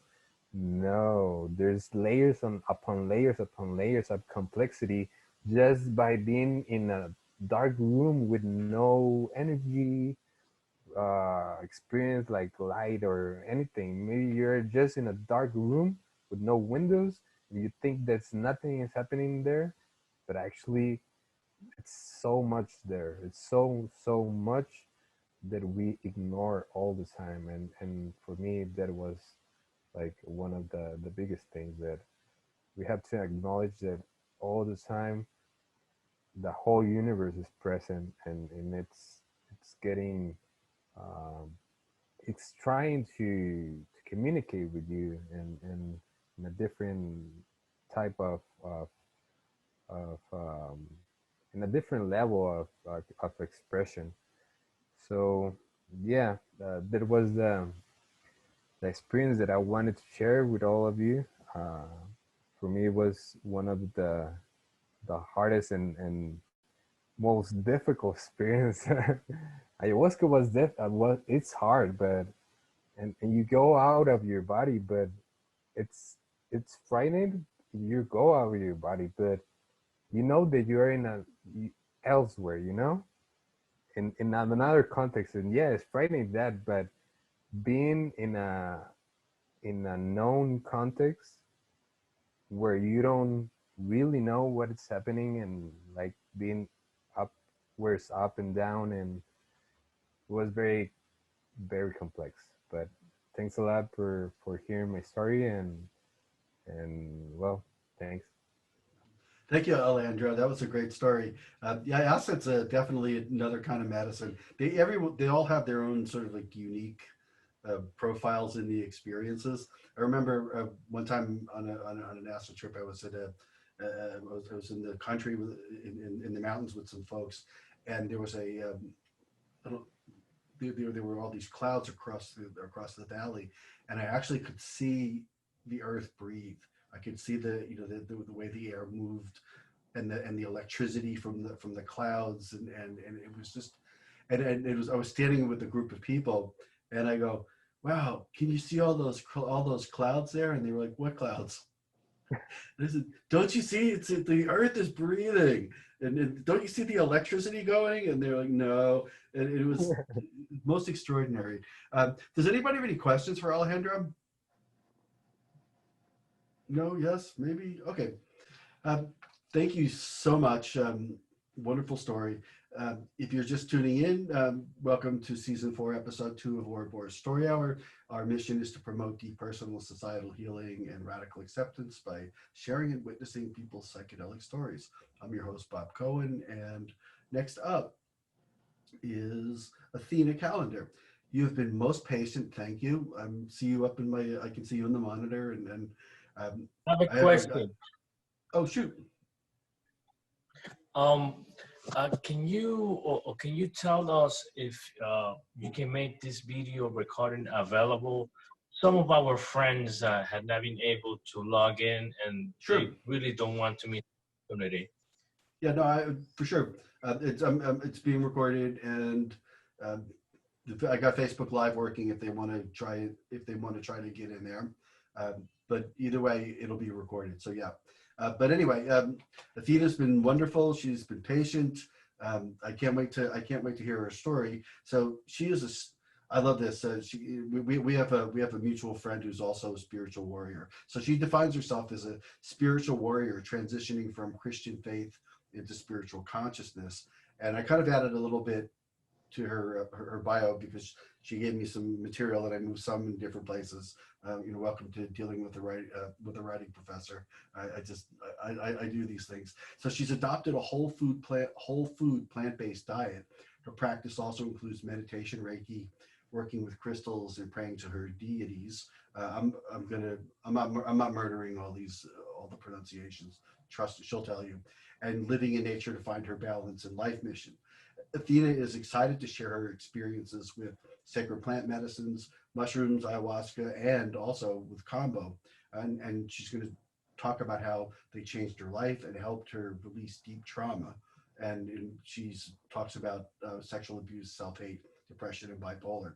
So here's a crazy thing. When I first started this project a long time ago, I always used to very intentionally curate the nights.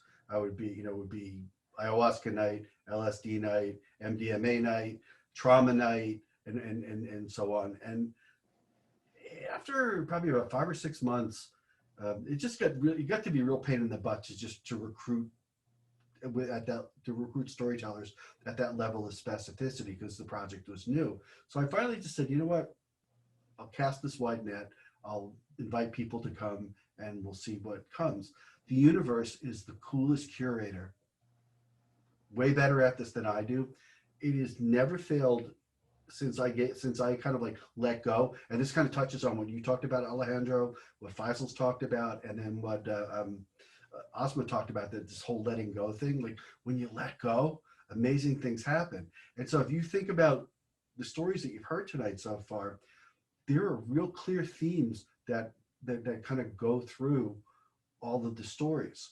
And it's the most brilliant thing. So anyhow, Athena's excited to share her experiences, and I'm going to get out of her way. Athena, the floor is yours. Thank you so much. Thank you, Bob. Just want to say thank you to everyone that has joined this session on tonight. Definitely want to give honor to my shamans, Junior Robinson Fortuna, as well as Dooley Wilkins. He had to jump off the line, but my experience with plant medicine is a very interesting one. I'm a mother of a daughter who's 21 years old, who's an entrepreneur, who's a beautiful soul. And growing up, I was one of 4 children, and I was picked on because I was different and I have a birthmark. And at the age of 12, I had major back surgery. I was diagnosed with scoliosis. So I grew up with, this long scar on my back and was felt very much ashamed, of that scar. And I had endured childhood sexual abuse, as a teenager, and, was carrying a lot of those scars and trauma throughout my, adolescence and adult life. And as a result, had a very tough time maintaining relationships.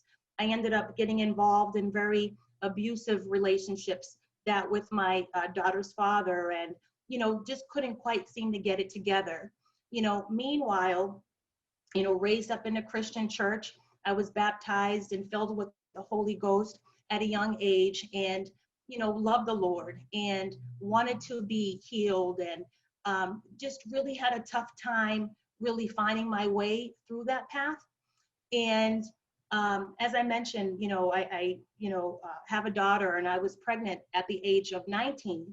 And I didn't want to be a statistic or be that teenage mom, but I found myself in that predicament and had my daughter at the age of 20, and so I worked very hard throughout my life to educate myself. I ended up flunking out of UMass Amherst 2 semesters in, not really being focused on school. But I thank God, with some of the mentors that I had, I was able to go to Worcester State University and get my bachelor's of business administration. And I was able to, career-wise, kind of navigate through, having worked at Enterprise Rent-A-Car, learning managerial experience, and then transitioning to Bank of America, you know, being a branch manager, which was great. So along my path, I've been able to level up, but always had trouble really keeping jobs because of my mental state.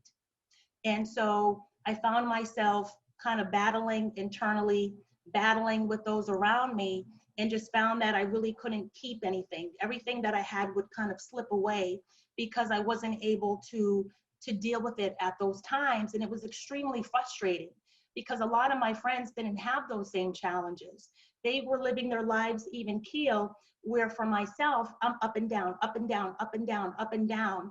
And as a result, losing friends, fighting with my family, you know, really hating my mother and father and my siblings, you know, having a lot of competition, self-hate, you know, just because of, you know, I was failing in life. You know, I've been fired from every job that I've ever held.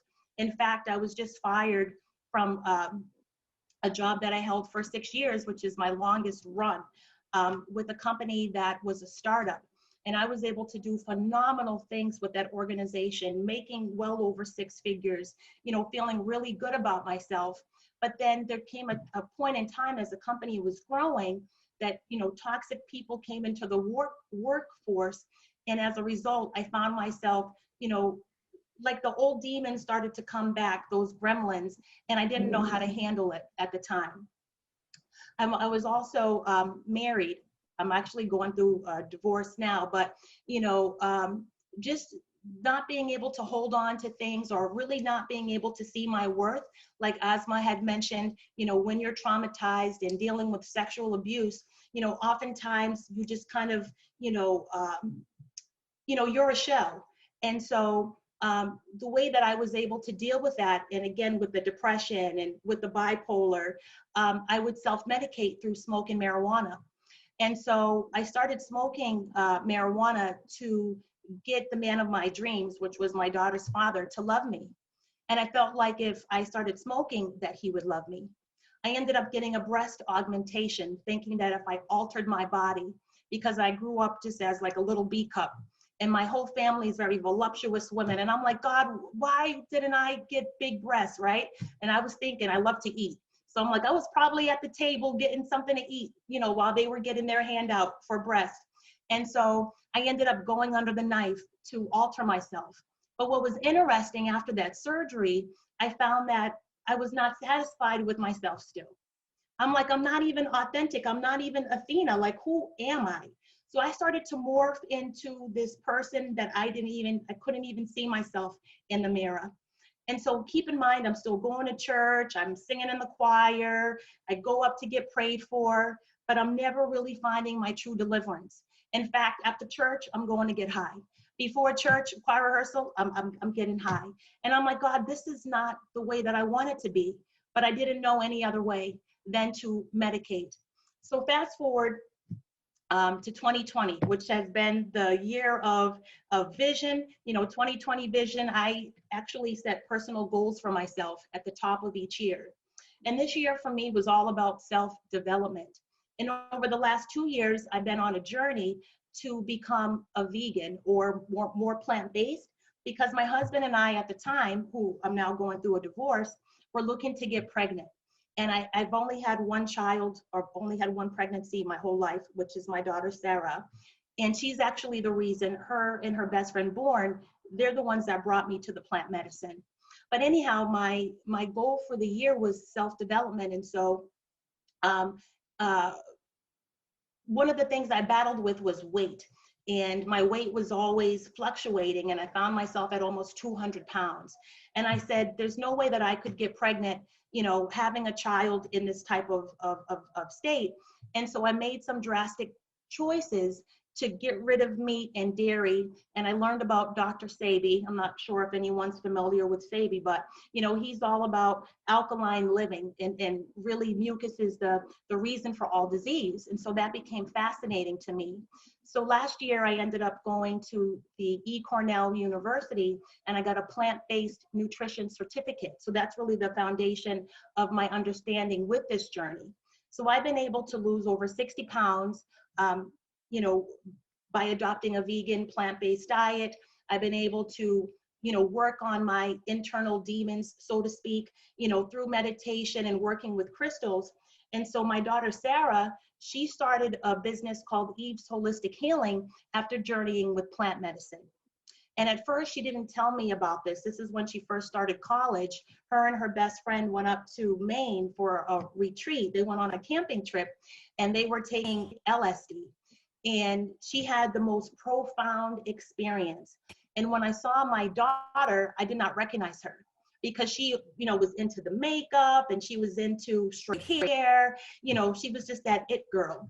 But then I noticed she started to lock her hair. She got rid of the makeup. She was her true, authentic self, such a beautiful soul. And here it is, I'm still in the church, feeling like I'm broke, busted, and disgusted. And my daughter has a whole level of freedom that was just emanating from her and her best friend. And I was just like, Now, keep in mind, I was on medication to kind of stabilize the depression and bipolar, but through the holistic eating, I ended up getting off the meds.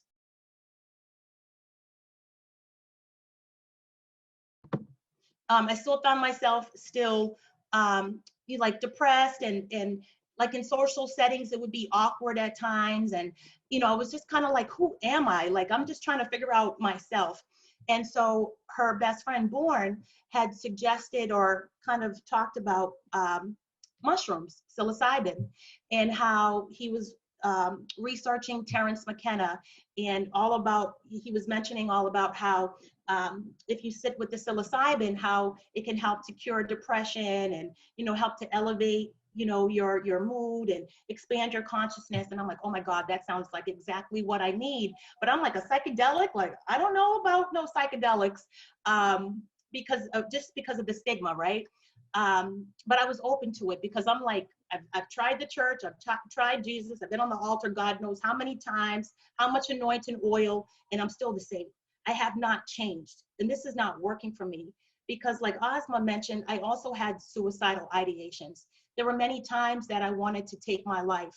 There were times that I was so fed up with myself that I would actually beat myself up. So you talk about self-hate, that was me looking in the mirror, can't stand myself.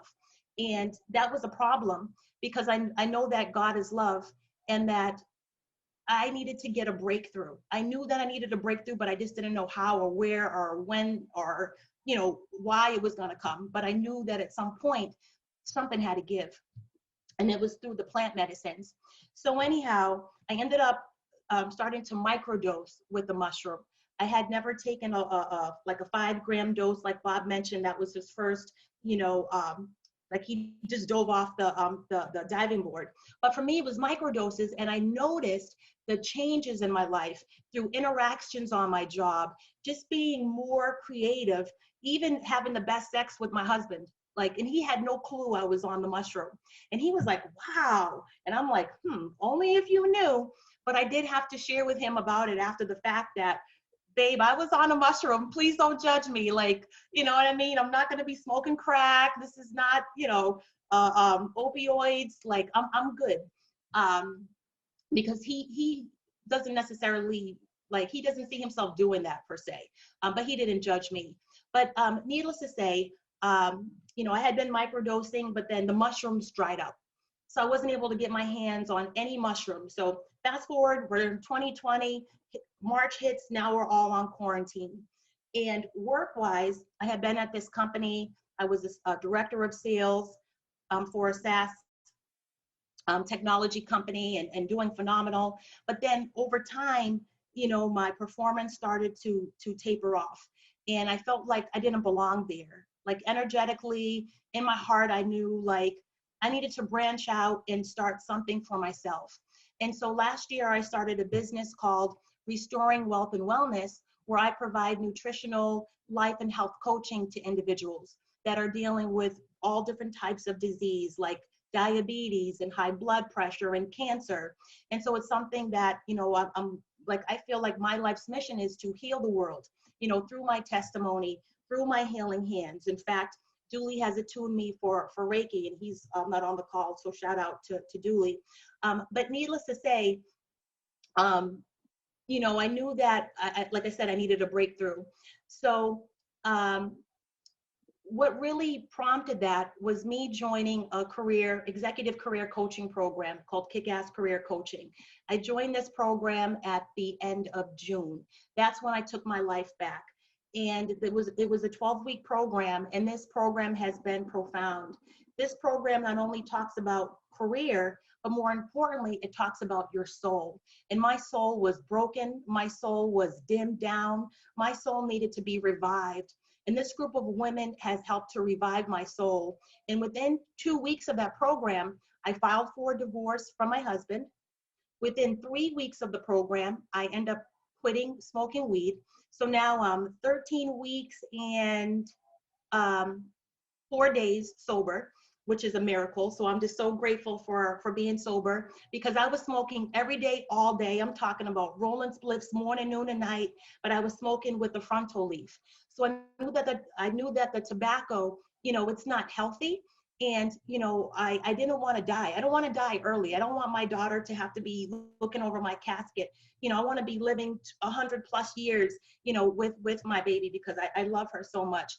So needless to say, as I'm going through this program, I realized I wanted some mushrooms. And I'm like, oh my God, where can I find mushrooms? So my daughter's best friend's aunt owns a metaphysical store, and she's who led me to Dooley. So she says, Athena, hit up the ghetto Beantown shaman. He may be able to help you to get mushrooms. I'm like, yes, because I knew the mushrooms would kind of help me navigate work. I was going through a really tough time where I felt like they were going to fire me, and I wasn't selling, like all my sales dried up, and I was just very discouraged. But needless to say, I hit up Dooley, and he says, hey sis, we have a healing retreat this weekend in Boston. I'm like, this weekend, like in 6 days from now? And so I was like, bet, I'm there. So I told Bourne and Sarah, like, we're going to Boston. And not only that, they have ayahuasca. Because as I was learning about mushrooms, I was also learning about ayahuasca. And I knew that that would be the medicine that would really change my life. And I was thinking, how can I get to South America? Who's going to come with me? Now we have COVID, so we can't fly. I'm like, damn. But then all of a sudden, boom, here's the open door for me. And so I end up journeying down to Boston for the most beautiful weekend that you could ever imagine. And we were able to sit with the mushrooms the first night. The second night was ayahuasca. And for me, it wasn't so profound. I just had 1 cup of the tea. And then I ended up laying down. I was very, very tired. But what's interesting, and I wish Asma was here, because she was there with me, and she said to me, Athena, I could see that childhood abuse, that sexual abuse that you suffered. She was like, you need to go deeper. And I'm like today, before we leave? And she was like, yes. And there was another round of ayahuasca that was being offered, but nobody was accepting it. So I said, bet, I'll do it. So needless to say, Robinson Fortuna, he ended up making another brew, and he sat with me through that whole journey, which was my breakthrough.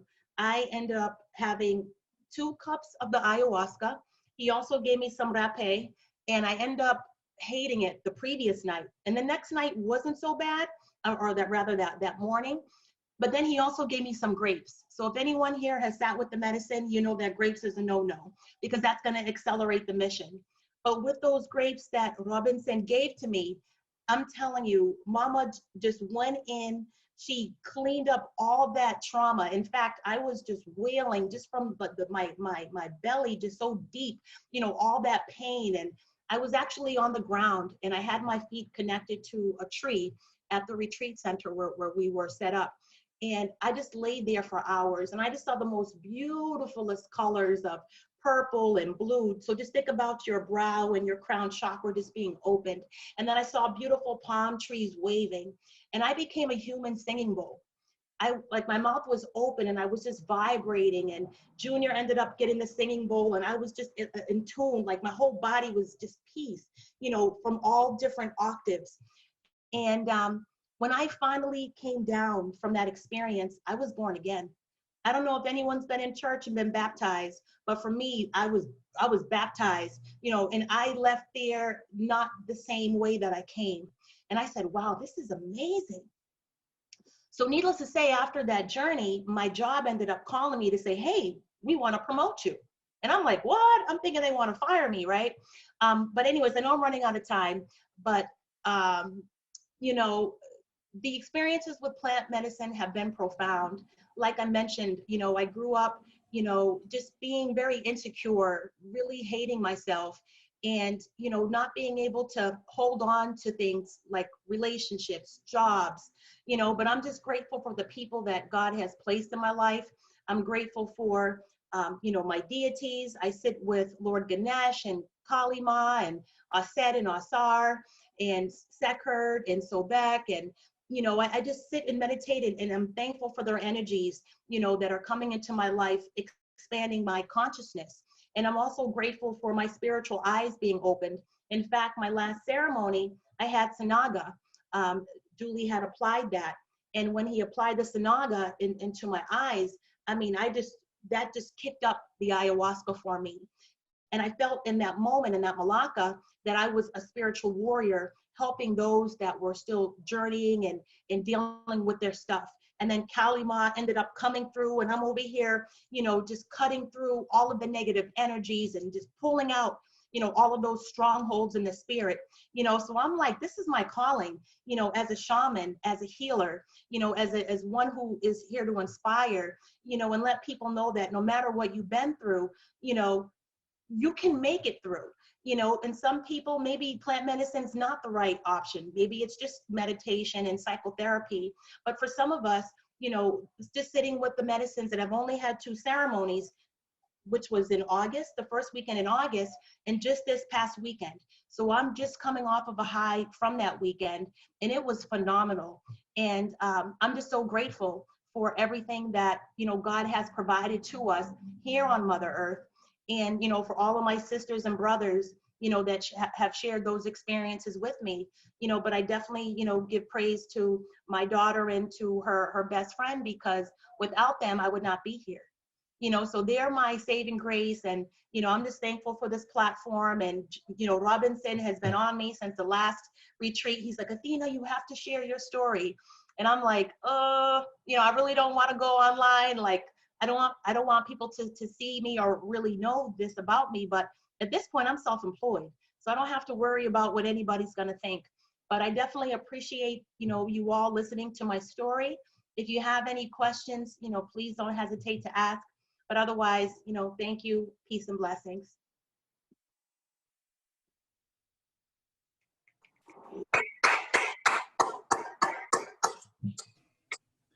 What a brilliant story. Thank you so much, Athena. It's funny, Junior told me about the grapes.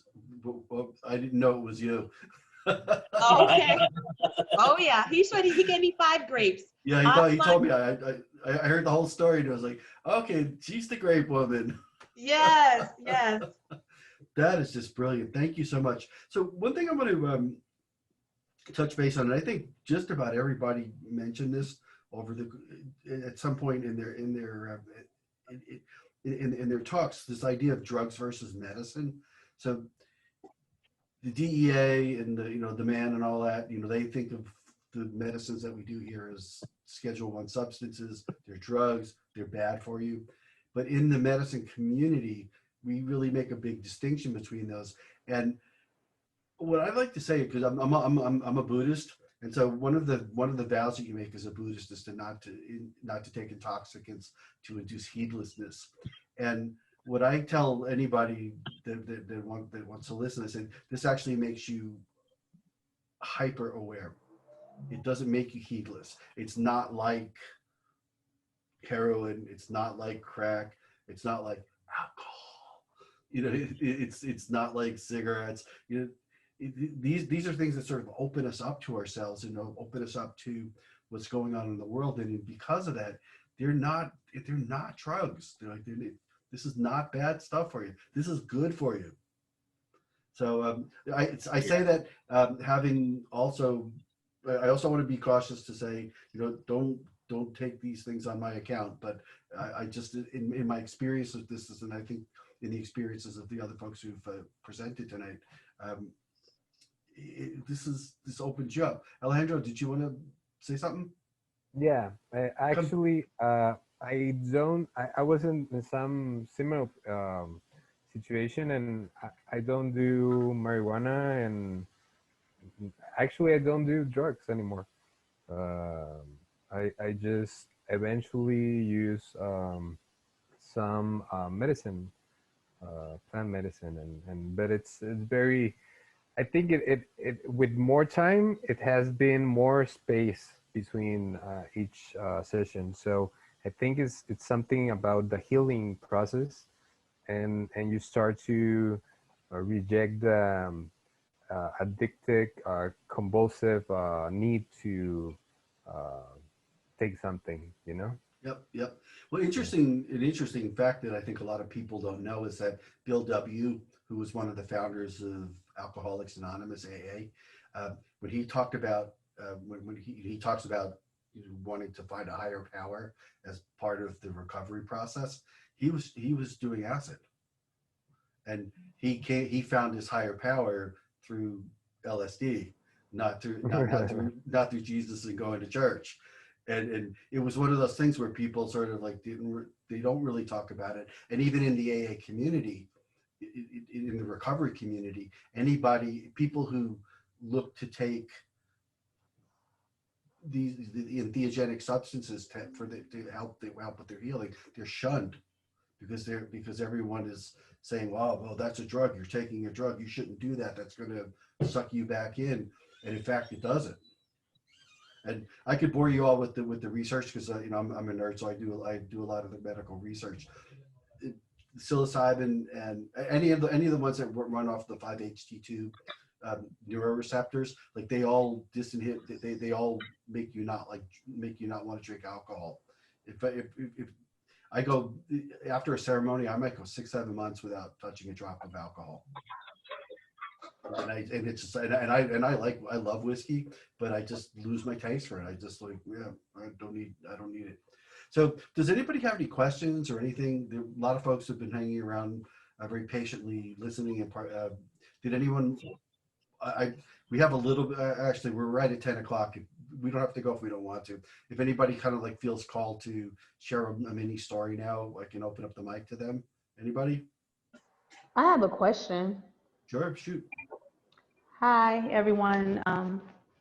I'm new to this platform. I was invited by my friend Asma to join in tonight. So thank you all for sharing your stories. It really opened my eyes in regards to, just, I think some skepticism that I had. It's one thing for your friend to tell you, me and Asma have been friends since high school. So while I do trust her judgment and I've been watching her journey, as a healer, as she's been, on this journey, I think it is helping me to see, and hear other people's stories regarding plant medicine. So I thank you all for being open with regards to your experiences. The question that I have, if anyone is willing to answer, is how were you all able to go on your journeys and still, deal with maybe your significant others, wives, husbands, boyfriends, girlfriends? Did you all share your journey with them? Was it something that you kept private until you got to a certain point? Are you still keeping it private? What did that look like for you? I can chime in on this because this is kind of like a huge issue in my life. I saw you wave too, Faisal, but this is a huge issue in my life. My wife is she's wonderful. I love her. We're married 39 years. I wouldn't trade her in for anything.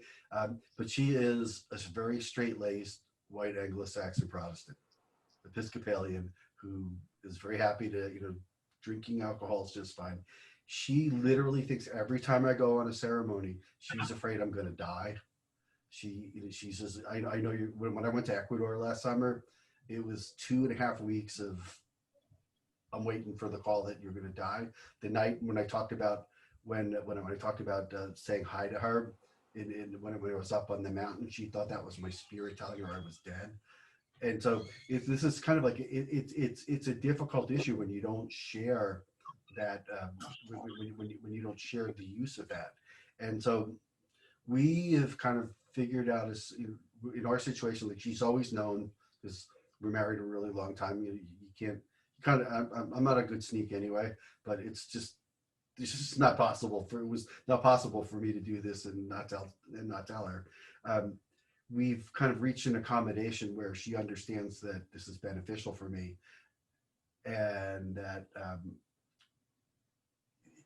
and she kind of, the way I like to put it is that she gives me a tremendous gift because she really worries about me, and she gives me that gift of her worry. A lot of people will say, "Oh, they're, that's kind of controlling," and it's not. The most extraordinary thing somebody can give you is that freedom when they're really afraid for you.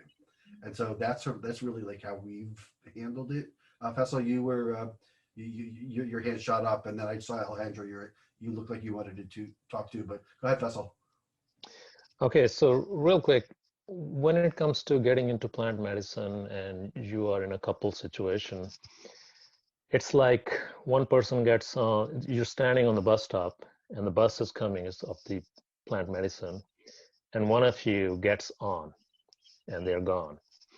And two things can happen. The other partner, they can either jump on the bus or they can stay there. They're just like, oh, I don't know if it is good or not. Maybe this bus is too fast. Maybe I'll have an accident or whatever. So they stay there. And the other person who is on the bus, who has done plant medicine, they have seen how beautiful a ride or journey it is. So they are offering their hand and they want their partner to come on the bus, but they cannot.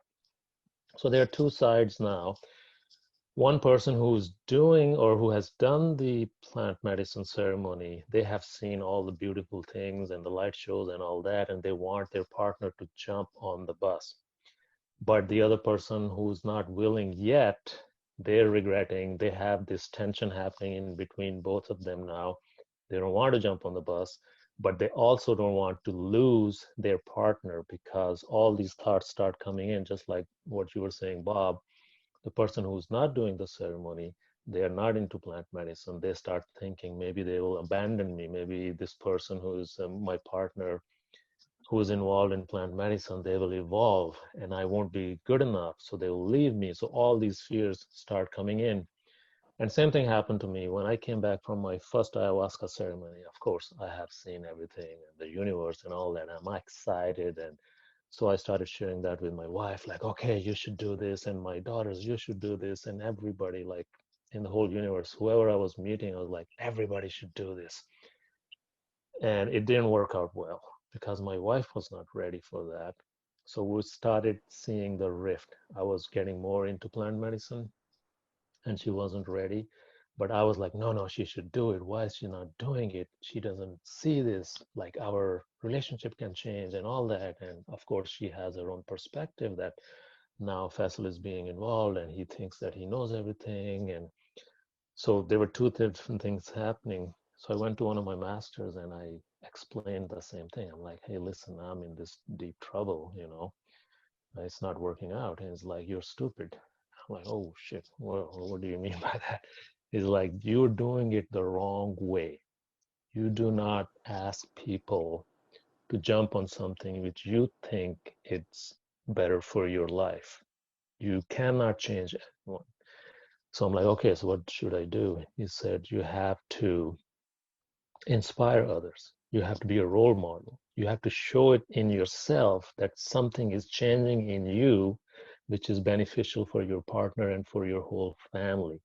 Once they see the difference, when they see it is helping them, then they will jump on, or then they will start thinking about doing what you're doing. So never, ever start thinking that whatever is working for me is also going to work for the other person. It is their own journey. Let them do their own thing, and be thankful and grateful for your partner if they are supporting you. So I'm really grateful. Like in the beginning, things changed after a few years. Once she saw that, okay, this thing is working for the whole family and our relationship, she jumped on the bus and she is with me on the bus.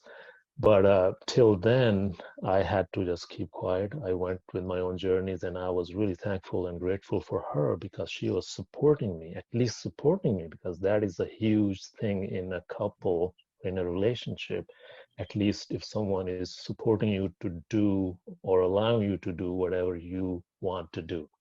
So I hope that kind of gives you an idea from both sides how it works.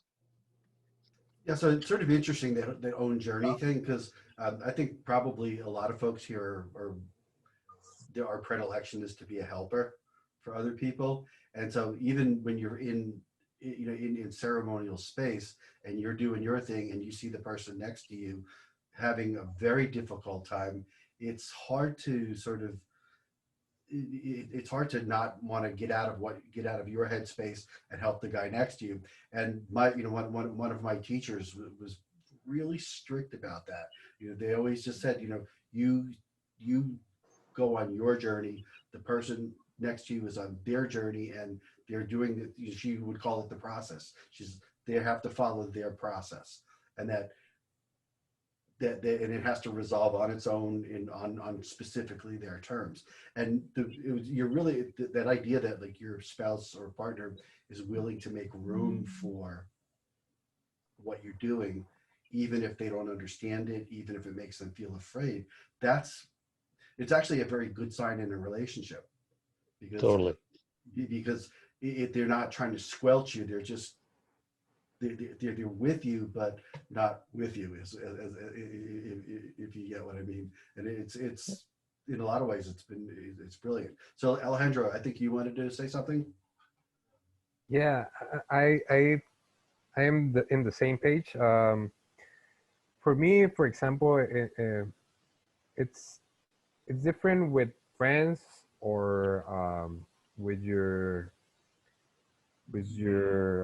partner than with for example, with your parents.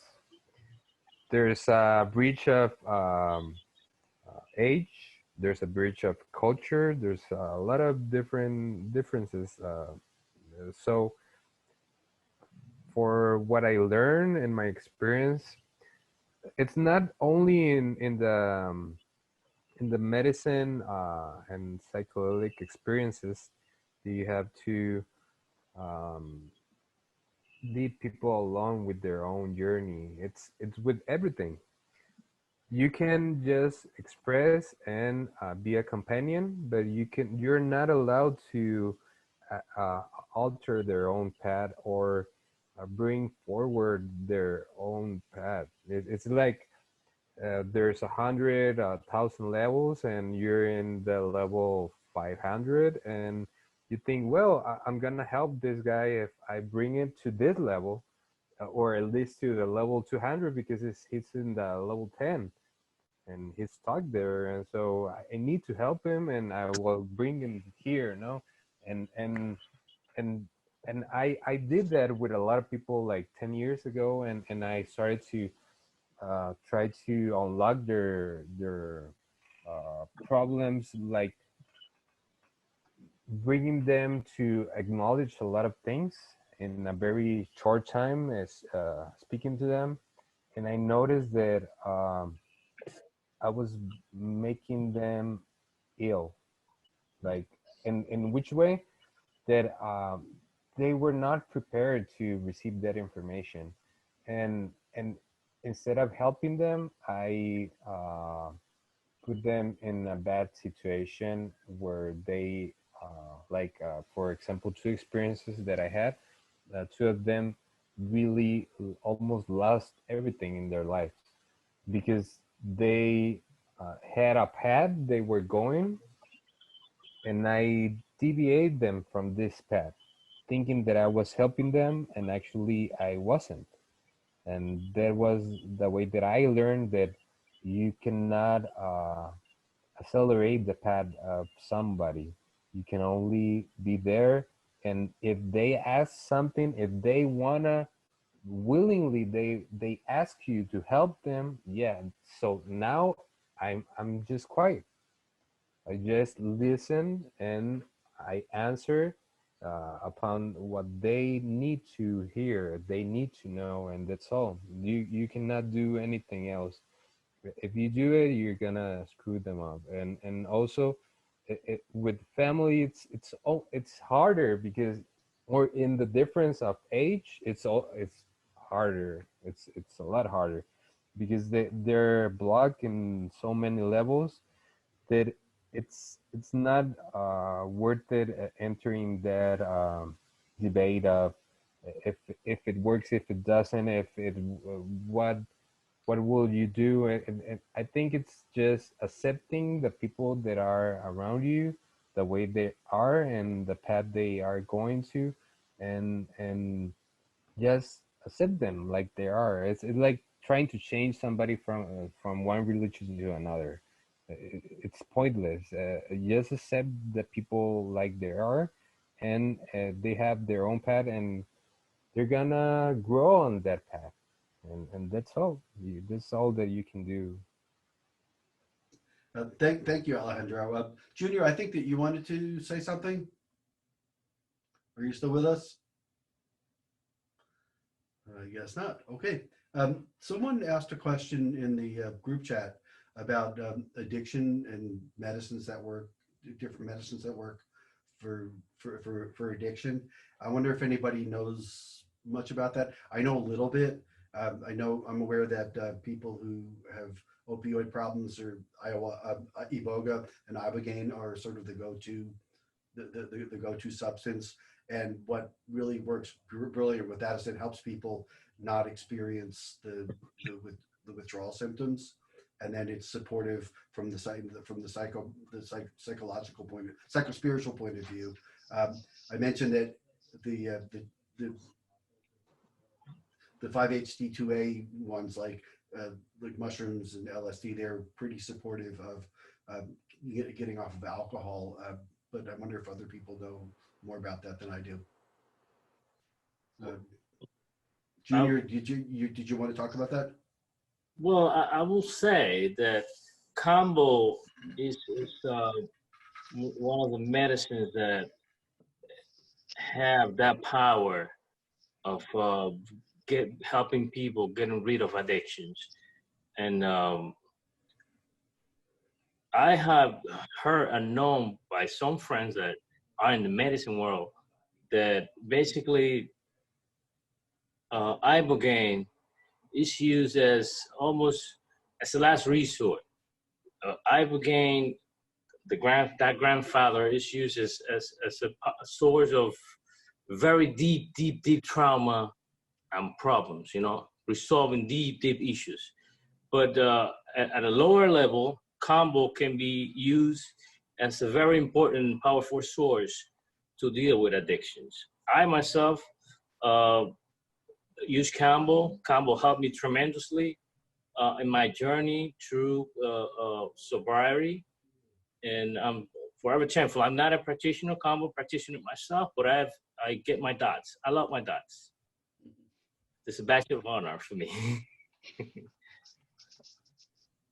Brilliant. Okay, thank you. Faisal, did you want to? Well, yeah, no, I agree with Robinson. Combo is something which I would start someone who wants to delve into working with addictions. But then after that, I think it's just personal preference, and also medicine calls you.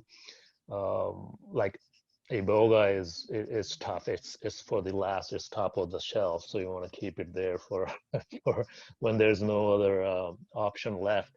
But then again, after Cambo, working with mushrooms, and then even ayahuasca, once that person is kind of sober for at least a month or so, is the option. Also, Wachuma San Pedro is pretty good in that. But then again, it depends upon person's addiction, how heavy addiction is that. So there is no solid answer which one is best.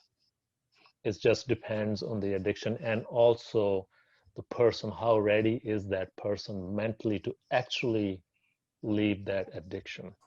Because some people, they say they want to leave the addiction or get rid of it, but they're not ready mentally and psychologically. So it just depends on the person and psyche too at that point. Well, Vince, does anyone else in the group chat have any questions? And I think it's also has to do with what Faisal said earlier. Has to do with doing the job that you have to do. Like, it's not just taking it and, well, I'm gonna leave addiction because I took this medicine. It's more about going inside yourself and really searching for what is the reason that it's making you go after the substance, because it's something that is like the trigger, and you have to find the trigger so you can erase or not erase, because you cannot erase it. It's like change the experience.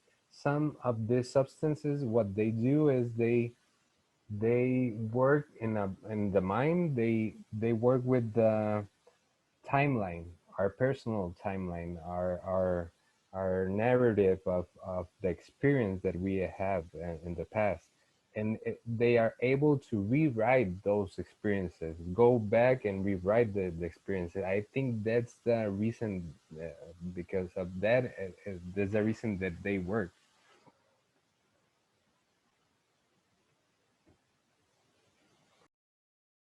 I did it again. My students are always telling me, Professor, you're on mute. So I started to talk, and then I realized that I was on mute. Thank you so much, Alejandro. Thank you, Faisal. Thank you, Junior. Thank you, Athena. Thank you.